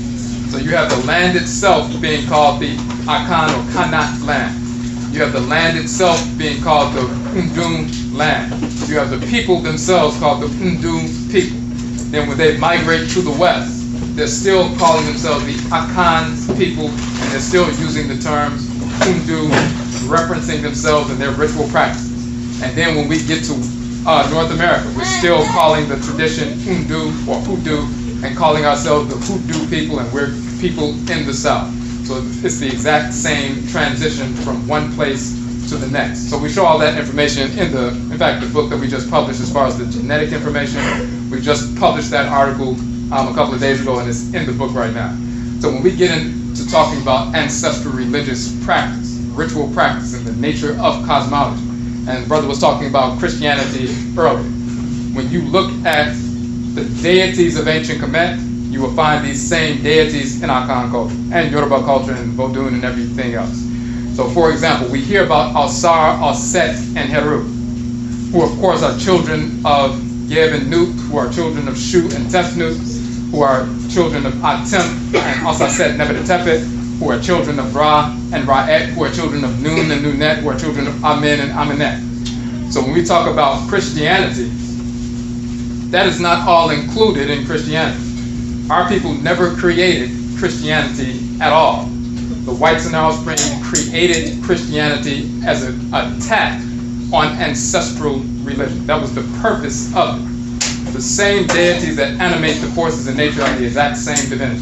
The same physical features of creation are animated by the same spirits that govern these features of creation. So there's no such thing as, well, we need to change and transform and do something different. There's nothing different. It's just like 2 + 2 = 4. That's going to be true a million years from now, just as it is right now. The same spirits that animate creation are the exact same ones that we communicate with, that we are possessed by on a regular basis, that show themselves to us. The whites and offspring did not want us to continue to communicate with the forces in nature. They wanted us to control our people. So when they would invade a country, it would only last for a little while, because people could go into their homes and sit down in front of one of these shrines, and the spirit animating the ritual vessel, the ritual vehicle, comes forward and says, go massacre these crackers. You can't control somebody who can listen to a spirit operating through a shrine, an altar and so forth, and they're always being told by the forces in nature to massacre you when you just invaded the country. So they recognized after thousands of years of invading and losing and invading and coming back and losing, that the only way they could control our people was to destroy the ancestral religion. Make us believe that the deities didn't exist. First they tried to say, well, these spirits are just, demonic spirits and so forth. Then they will move to try to say the deities themselves did not exist. But they started that process by trying to remove that whole knowledge from our people. Eventually that ends up in so-called monotheism. They wanted to get rid of any knowledge of forces in nature so that we would not invoke them and become empowered by them to wage war against our enemies. That was the purpose of it. Yes, some of our people participated in that nonsense, just like some of our people participated in selling crack right now. But we did not create the crack epidemic. The whites and their offspring created that specifically to destroy our people. The whites and their offspring created Christianity to destroy our people. Before, when you go back to the Greeks, and before them, the Persians, if you look at the Persian influence in ancient Kemet, they started building, temples and establishing certain things, and they would continue certain practices, but they began to infiltrate. They took some of the Egyptian architects during the reign of Darius, went up into Persia, created temples that look exactly like the temples in ancient Kemet. If you saw them, or if you saw Darius standing there with the Hama crown, so-called Hem crown, the war crown, with the, the three tall white crowns with the horns and the two cobras and so forth, and he's standing sideways with his legs open, you would think that you were looking at a deity from ancient Kemet. And then you'll find, oh, that's actually in Persia. What they did was they imported some of our architects, imported some of our, mathematicians and so forth to help build their culture, but they also were infiltrating and corrupting our culture from within when they were establishing these temples, having Negroes participate with them. That's going back to the so-called 500s. Then you come towards the Greek invasion. They began to change the images of the divinities, changing Osar, Oset, Heru, Set, Nebuchadnezzar, and so forth into white images of themselves. Then eventually they would seek to eradicate all those images and just leave one. The sister brought up Serapis and so forth. But the key is, when you look at why were they doing this? Why did they try to drill everything down into monotheism? Why would they engage in that process? If you can have one fictional deity, and then the whites and offspring are the representatives of that one fictional deity, and if you listen to any other spirit communicating with you, then that's evil or it's just superstition. Then they can control you. That is the only reason Christianity came into existence. The whites and their offspring wanted to eradicate the idea, the reality that there are actually divinities operating connected to our blood circles. Our people were being possessed by these forces in nature back then, just like we are now. We were communicating with ancestresses and ancestors back then, just as we are now. So our practice of ancestral religion is not about reading some texts or drawing some images or coming up with anthropomorphized, representations of energy and creation. We were being possessed by these deities. They're in our blood circle. So we know who they are. When they show up at the shrine, we can identify them, children as well as adults. They can tell you, this spirit just showed up, he has this on, he just said that. We know who these deities are. We know who Amen and Mut and Amansesew are. We know who Osar, Oset, and Heru are. We know who Ptah and Setchima and Nefertim are. So it's not the whites and offspring invading, they're just memorizing the names of deities, looking at images, trying to recreate them, manufacture some cosmology, corrupt some cosmology. We were actually communicating with these deities. No different than if your mother dies, grandmother dies, great-grandmother, the spirit leaves, the spirit comes to you and communicates. They're communicating because you know who they are.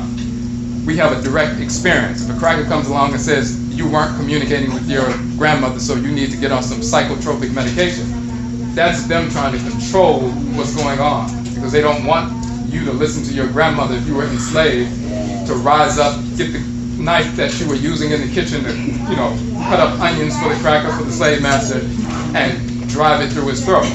They don't want you to do that. So they'll tell you anything that you hear that's not this fictional character Jesus must be a demon, or you're just, having a psychological problem.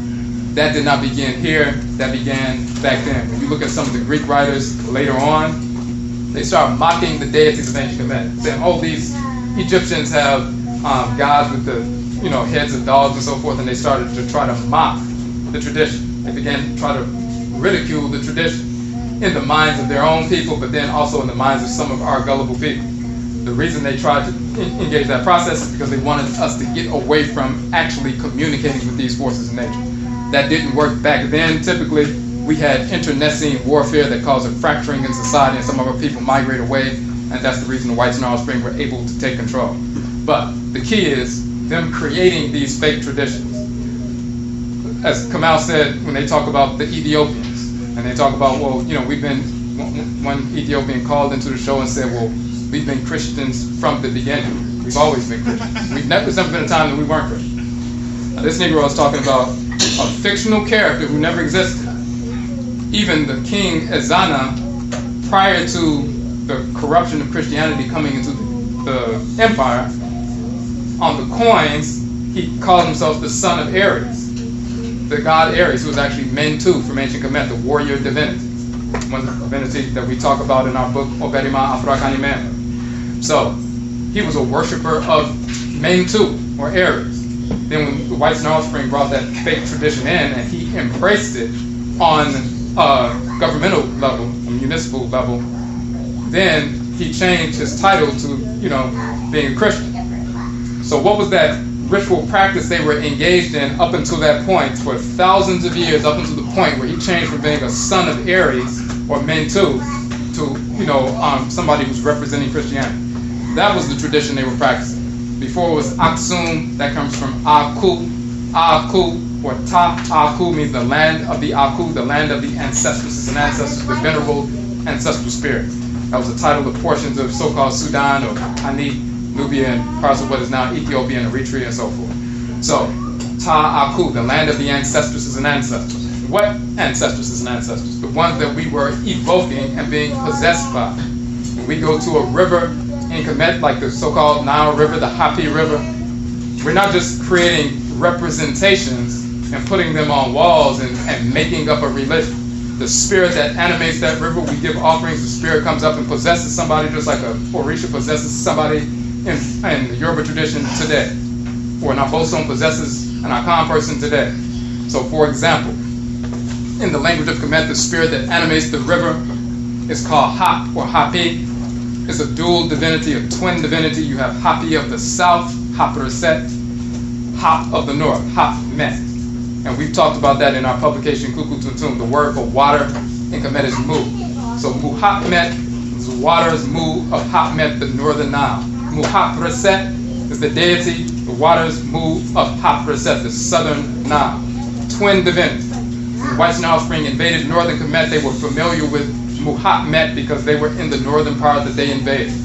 So they said Muhammad, they corrupted that into Muhammad and said that he was a fictional white Arab who invaded the country. When you look at the cosmology of the divinity, when the river swells every year, overruns its banks because of the teardrop that falls from the eye of Ra, the star system called Sapati, so-called Sirius. They said the teardrop falls from Sirius when she moves into position. She's the brightest star in the sky. She's called Sapatet, or Aset Sapatet. When the teardrop falls and falls into the river, it causes it to swell. And the ritual is called the night of the drop, the night of the divine teardrop. The teardrop falls in early August. The river begins to swell. It overruns the banks. And then months later, the water recedes. And then the people can come up and plant their crops so they can have abundance for the next year. Because it rarely rained in ancient Kemet. When the river receives that divine teardrop, the term for teardrop or tear is Rem in ancient Kemet. And there's a divinity of the divine teardrops, Rem. He's called Rem. The term for shrine or sanctuary is Sa. So Sarem, being a title of Hapi, the river, Sarem means the shrine or sanctuary, Sa, of the divine teardrops, Rem. Sarem became corrupted into Sarem and Isarem and Isarem and Islam. So when they say Muhammad brings Islam or Salem, as Muslims will say, it's talking about Muhammad, the waters, Mu of Hamet, the northern Nile divinity, the spirit that animates that river right now. When we go to that divinity and give offerings and that spirit comes to us through divination, the spirit possession and so forth, like he's been doing for thousands of years, we know who Muhammad is, we know who Muhammad is, the The whites and offspring will say, well, Muhammad brought Islam. No, Muhammad, the spirit that animates the northern Nile, brought the Sadem. The river itself is a Sadem, a sanctuary or a shrine, Sa, of that divine teardrop, Rem, Sadem. And this is why that's the title of the river in the Medutu in ancient Kemet. When you look at that whole cosmology, you will find that Aset, Sapatet, Aset operating through the star Sirius, she's called the wise one.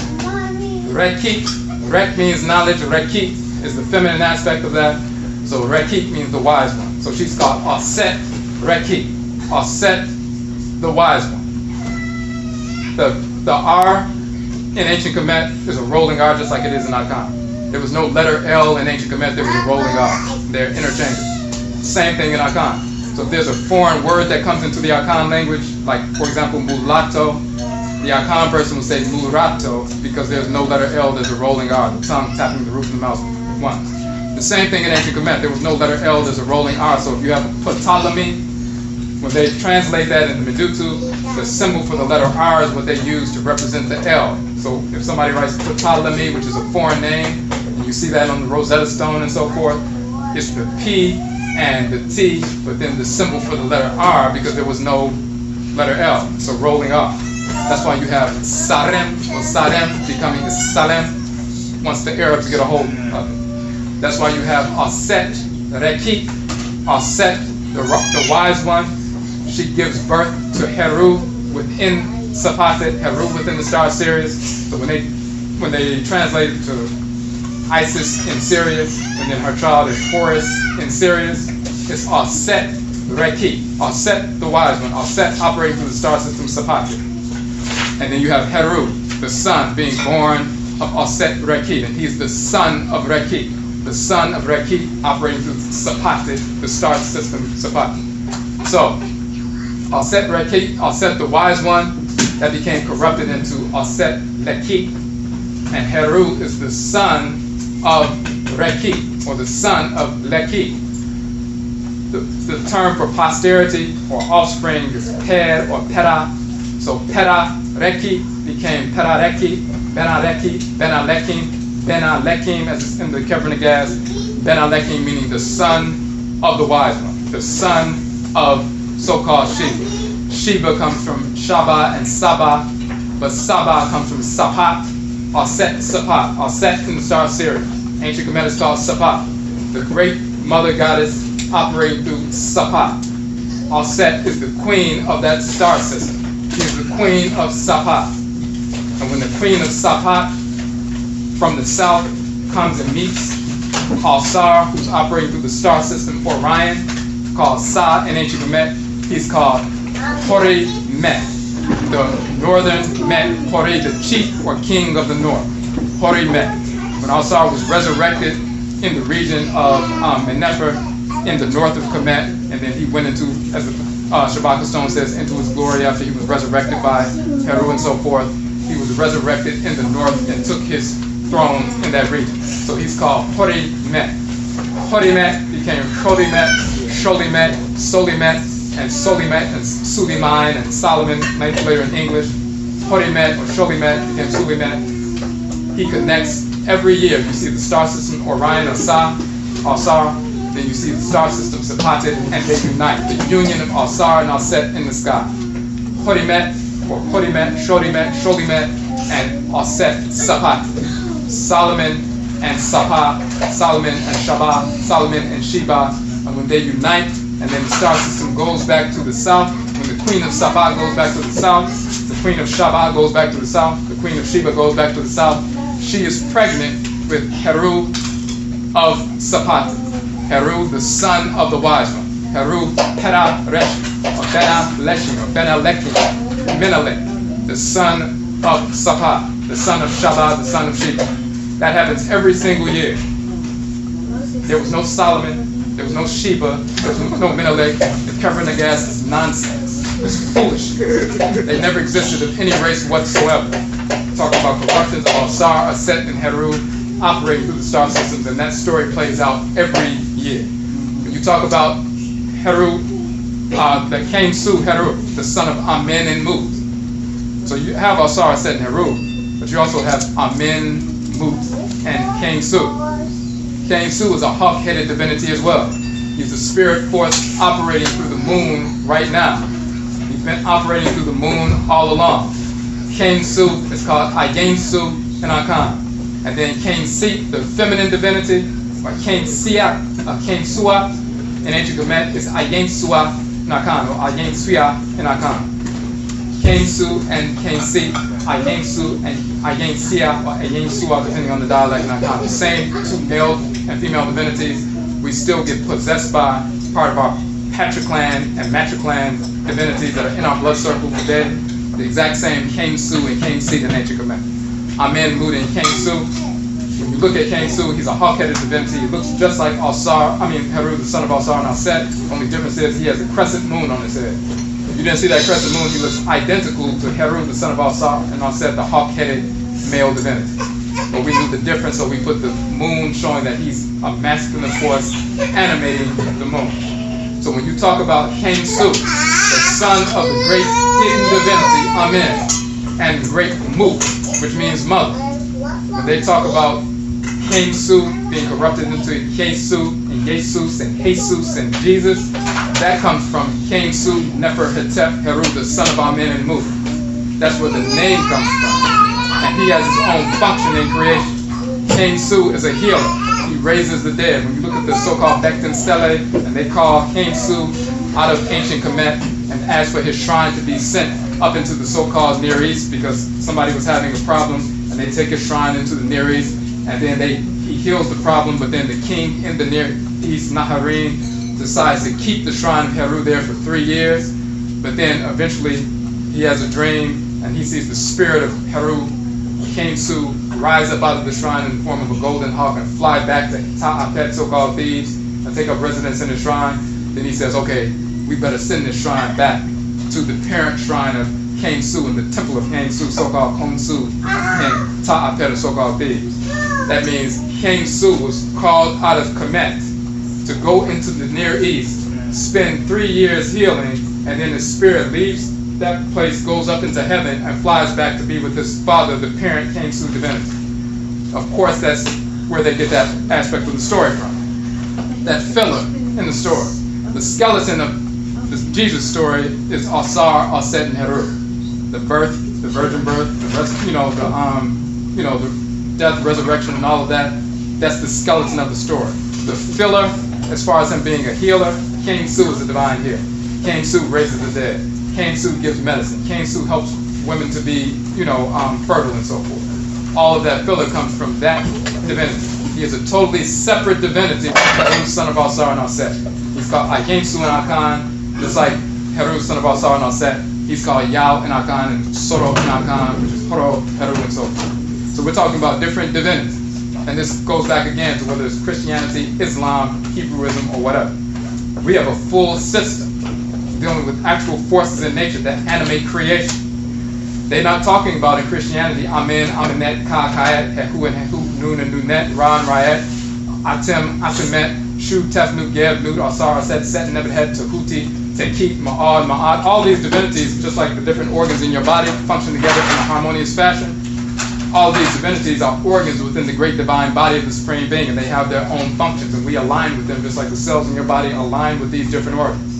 You can't take out one divinity, corrupt the name of the divinity, take that corrupted name, apply it to a white fictional cartoon character, and say you have a religion, and leave out 99% of the tradition. That's why we were saying that black people never created Christianity. They never cast away hundreds of deities to manufacture a monotheistic system for the purposes of control. That never happened. There were Negroes who were part of engaging that process, just like you have Negroes who are promoting Islam right now. You have Negroes promoting Moorishism right now. Negroes promoting Hebrewism right now. Of course, Hebrews never existed. The etymological breakdown of that as well as the cosmology dealing with that. When they talk about the Merit Impetus Stele, for example, we published that article showing that Israel does not exist on the Merit Impetus Stele. That term is not Israel, it's Jezreel, which is a different region that's existed for thousands of years prior to the white Nile Spring invading the region. So Jezreel has always been there. It means the land that El sows. It's a fertile strip of land in that region. And prior to the whites and offspring invading that region, our people went up there. They were worshiping El and Elah, which is Ur and Urad in ancient Kemet, a title of Ra and Ra'et.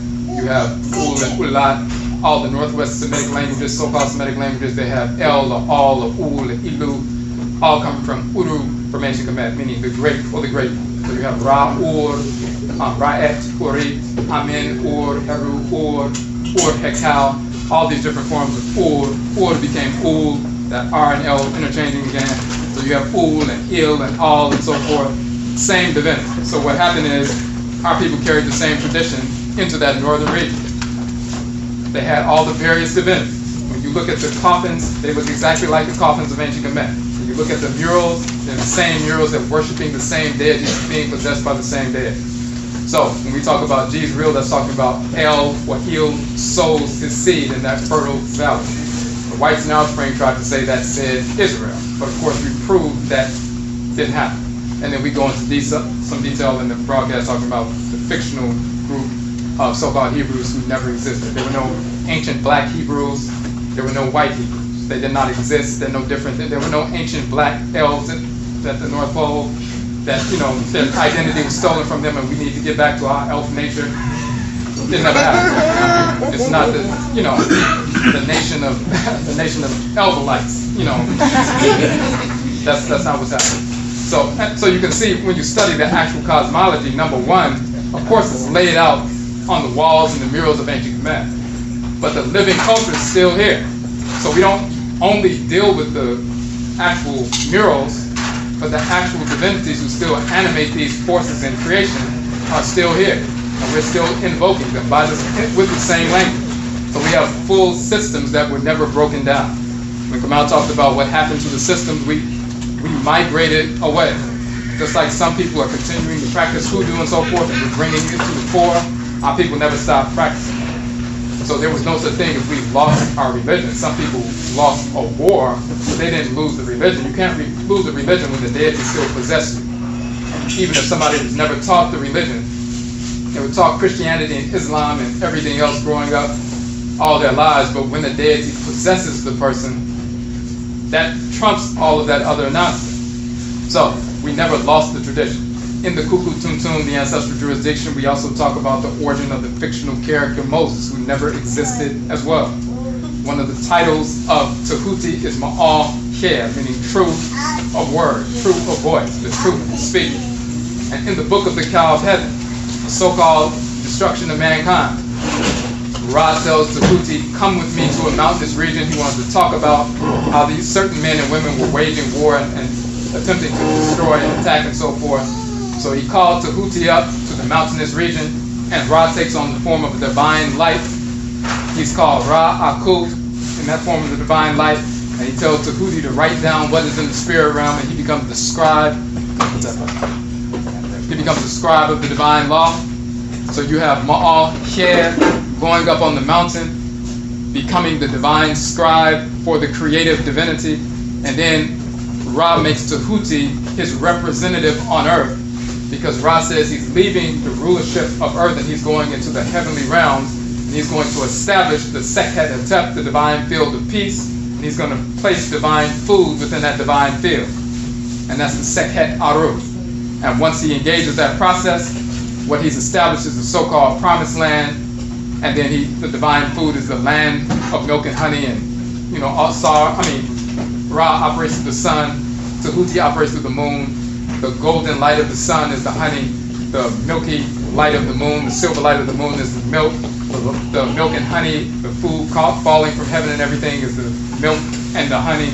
It's the silver lunar light and the solar golden light, the honey light and so forth, coming from Ra and Tahuti operating through the sun and the moon. So Ma'al Kher becomes corrupted into Moshe, and then later Moses.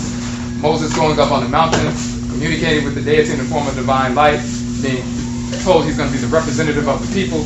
And then even in the text, Ra says anybody who follows Tahuti, they will be able to follow him to the Sekhet Hetep, to the ancestral realm, to live in harmony once they make their transition. So when they talk about the promised land, and if you follow Moshe in the world, then he's going to lead you to the promised land. The whole story is lifted directly from the Book of the Cow of Heaven. Then Ra tells Geb to call, they call Geb to him, and he says he's going to place Alsar over the men and women who have the words of power of Ra in their bodies. The Hekau, or the words of power of Ra in their bodies. Those men and women who have knowledge of such things. So then Alsar is to be placed over them and govern them.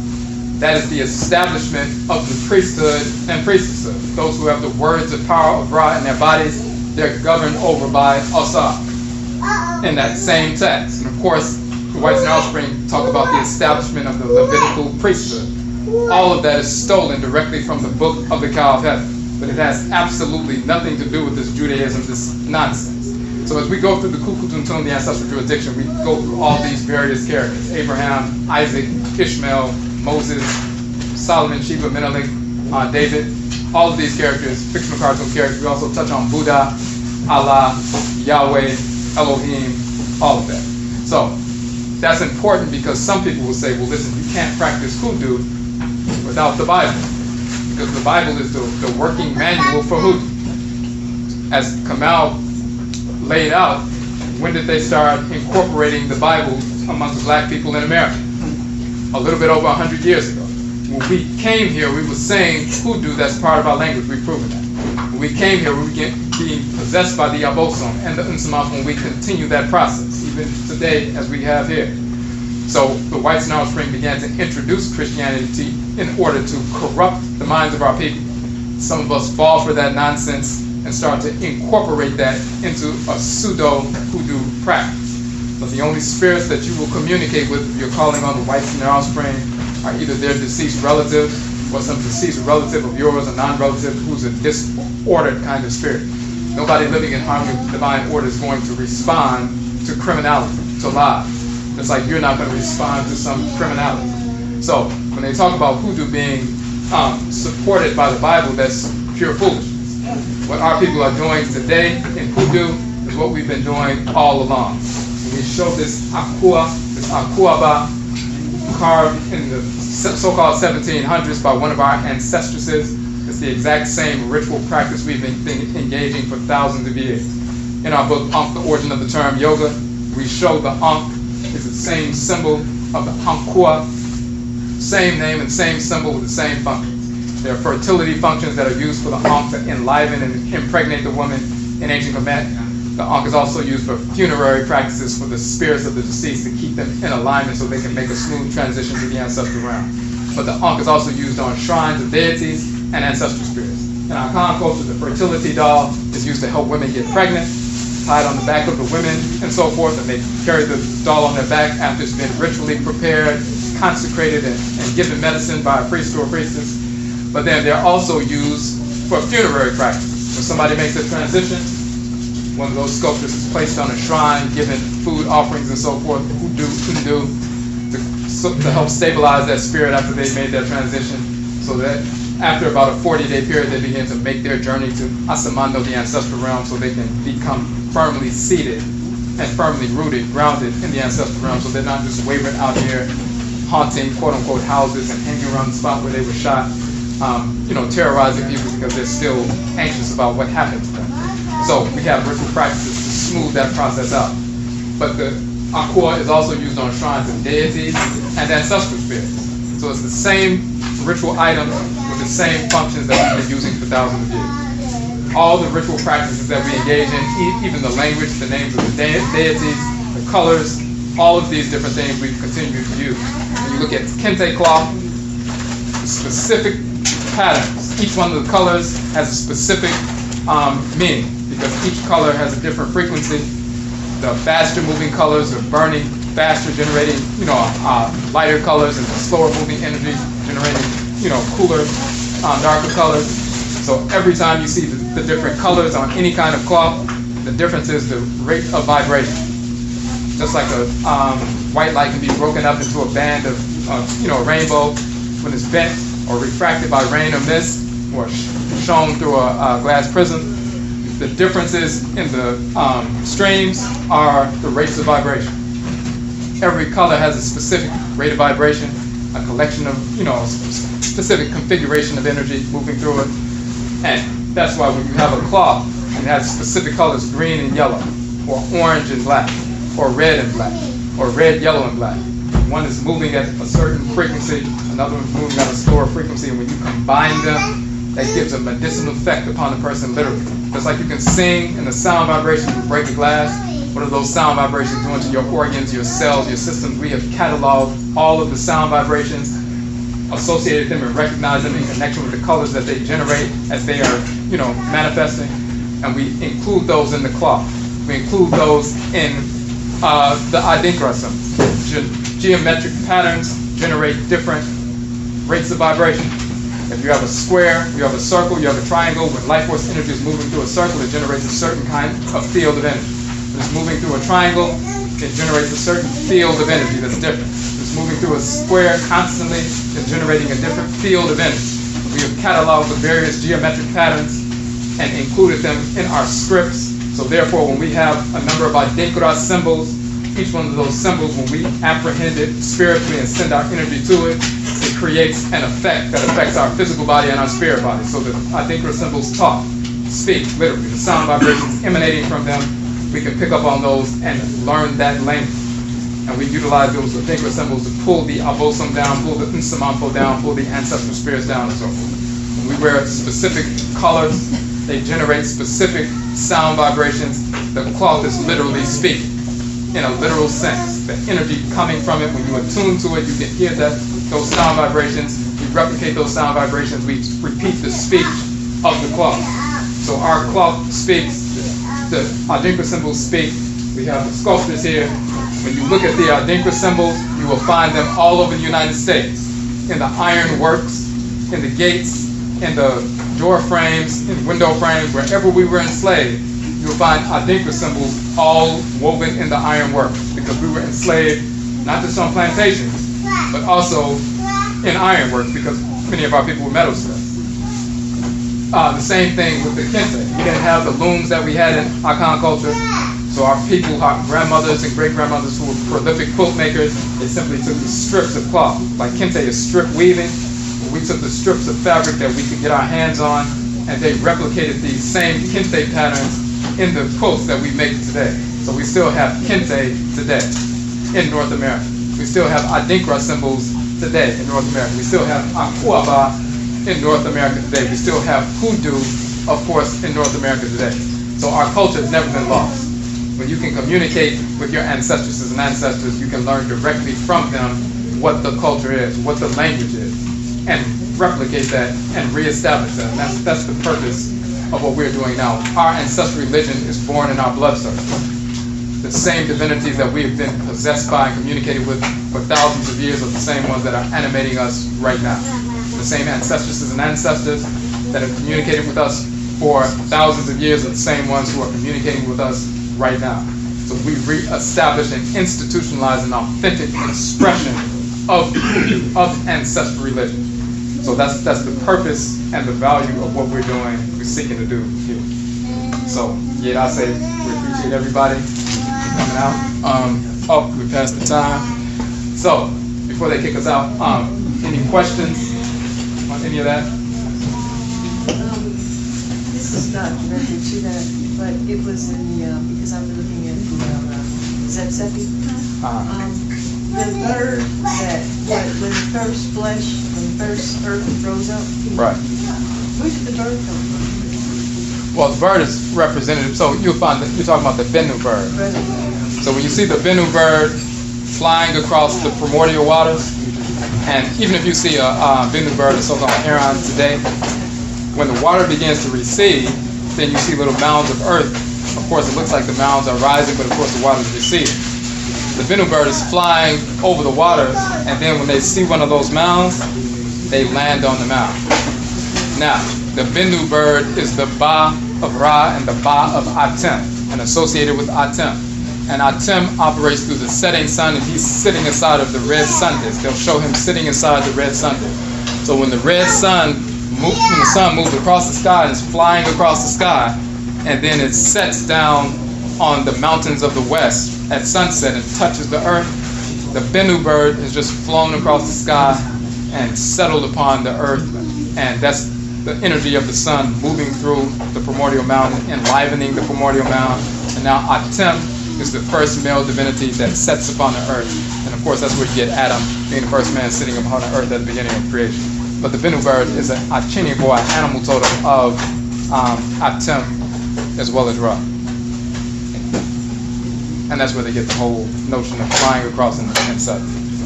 Now, before we want to mention, with regard to the Akua, we told the story a number of times of how we acquired the Akua Banana Essie, and not Essie. She is the one, we'd like to give her a hand. She is the one who, a couple of things. And I Essie, of course, dealing with the, yes. When you put that information out there about that doll, my spirit moved me, and no sooner I read it, I went,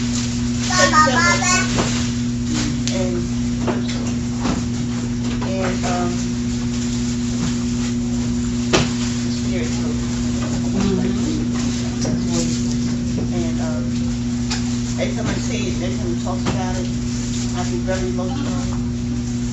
And I thank the great love of May Father for allowing me to understand that I did what I was supposed to do. And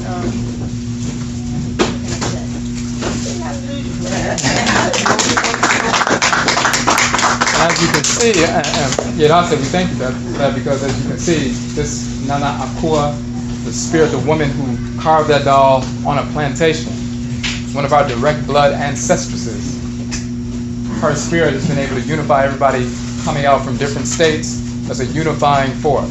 This is ancestral religion reclaimed right here where we stand within our blood circles. And all of us have the capacity to engage the same process. People who find out that the Yoruba, they can reestablish the Juju tradition in North America. People find out their Fon and Eve, they reestablish the Vodou tradition in North America. People find out their Bambara reestablished the Grigori tradition in North America. So that's what we're engaged in the process of doing. We're not dependent on anybody outside of our blood circle to engage that process. It's already within our blood circle. So she is a unifying force. And she unified us first at the at the event in Philly, and then we had a New Year's event here, the third day of our New Year's celebration, which is 7 days. On September 19th, it was the third day, and that's the first time we brought that shrine out.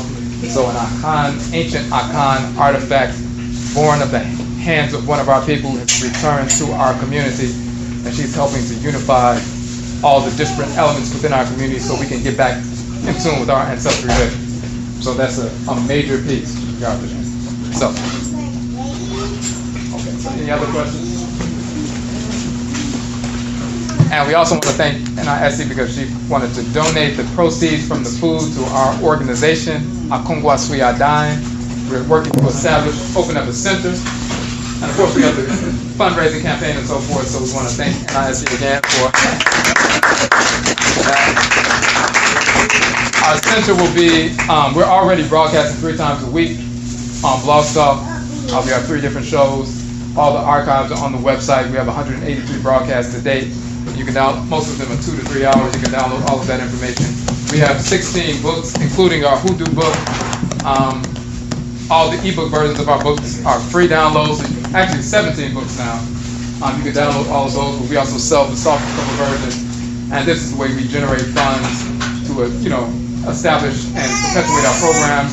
We have an entrepreneurship piece already in place. People can purchase these books wholesale and sell them retail. If they don't have any income, they can begin that process immediately. We don't just talk about ancestral culture, religion, and cosmology. If somebody needs to work immediately, they can begin to work immediately just by selling the information. And of course, the information is beneficial. The books are only $8 to $11, so when they sell them to their friends and family members, people don't feel like they're being robbed, but they're getting information that transforms their lives. So that's a way that they can employ themselves, just like any other group can generate, economic activity within their group and within their culture. We have the capacity to do the same thing. So we already started that process. When we have the center, we'll be doing all the publishing and printing and shipping from the center. So employment opportunities will open up. We will expand our class offerings. including the broadcast, where we will have classes on a regular basis, as well as presentations. All of our workshops are free anyway. Whether any city we go to, we never charge for, workshops and so forth. So we'll continue that process and expand that process in the center. So we're working on that now. So, and yet I'll say for everybody who's, contributed to that, but we're hoping to open that up within this year. Our year began September 23rd or 4th. We have So, to get with that. We have to really get those from the page, and we got to do better what we're doing with that. I mean, really. Just can't be too laid back. We got a big mission. Sacrifice. This is for us. If we don't do it, no one's gonna do it for us. We have to do it ourselves. I mean, it's nothing. You can don't be harder. You can't be tight. Tight, you're not gonna get anything. So you gotta open up and how things are changing. So we have to really, I mean, me personally, I plan on having a fundraiser in February. So-called Black History Month, and all you can eat, I'm real popular, filled up with my lobster. So I plan on using that as a fundraiser, you know what I mean? So I plan on doing that in February. So you put it up on the internet. How will we know that? Yeah, we'll put it out, we'll send it out. And all you can eat lobster. I did that one time when I did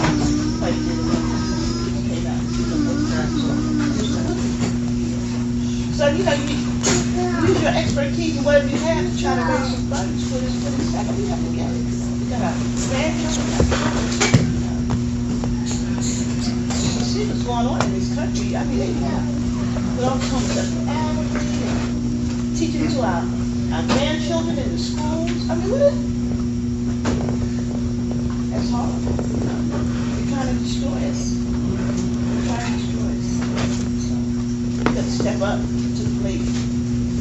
If we are sincere, if we believe who we are, given our ancestors.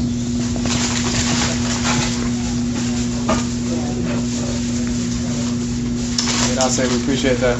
And we want everybody, we're going to just close out with the shrine so everybody can stand.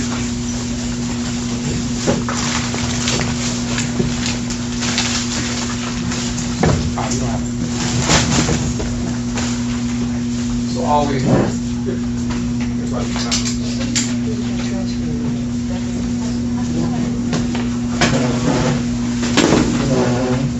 Simply, we say, we thank you because this is representative of a larger clan, of course. And as we were drumming at some of the people, my brother's not here, but for example, when we did our at our event back in September, we began to drum to invoke that ancestress. I was working drumming to invoke her spirit. Now I was just playing, I was playing earlier to evoke her rather. But I saw that she did come forward. But after we finished drumming, then one of the brothers raised his hand and said he saw her come forward as well. Now I didn't tell him that's what I was engaged in the process of doing, but when they show up like that, she was letting us know that she was here, finally returning to the community for the first time in her years. So we say, yeah, I say, thank you.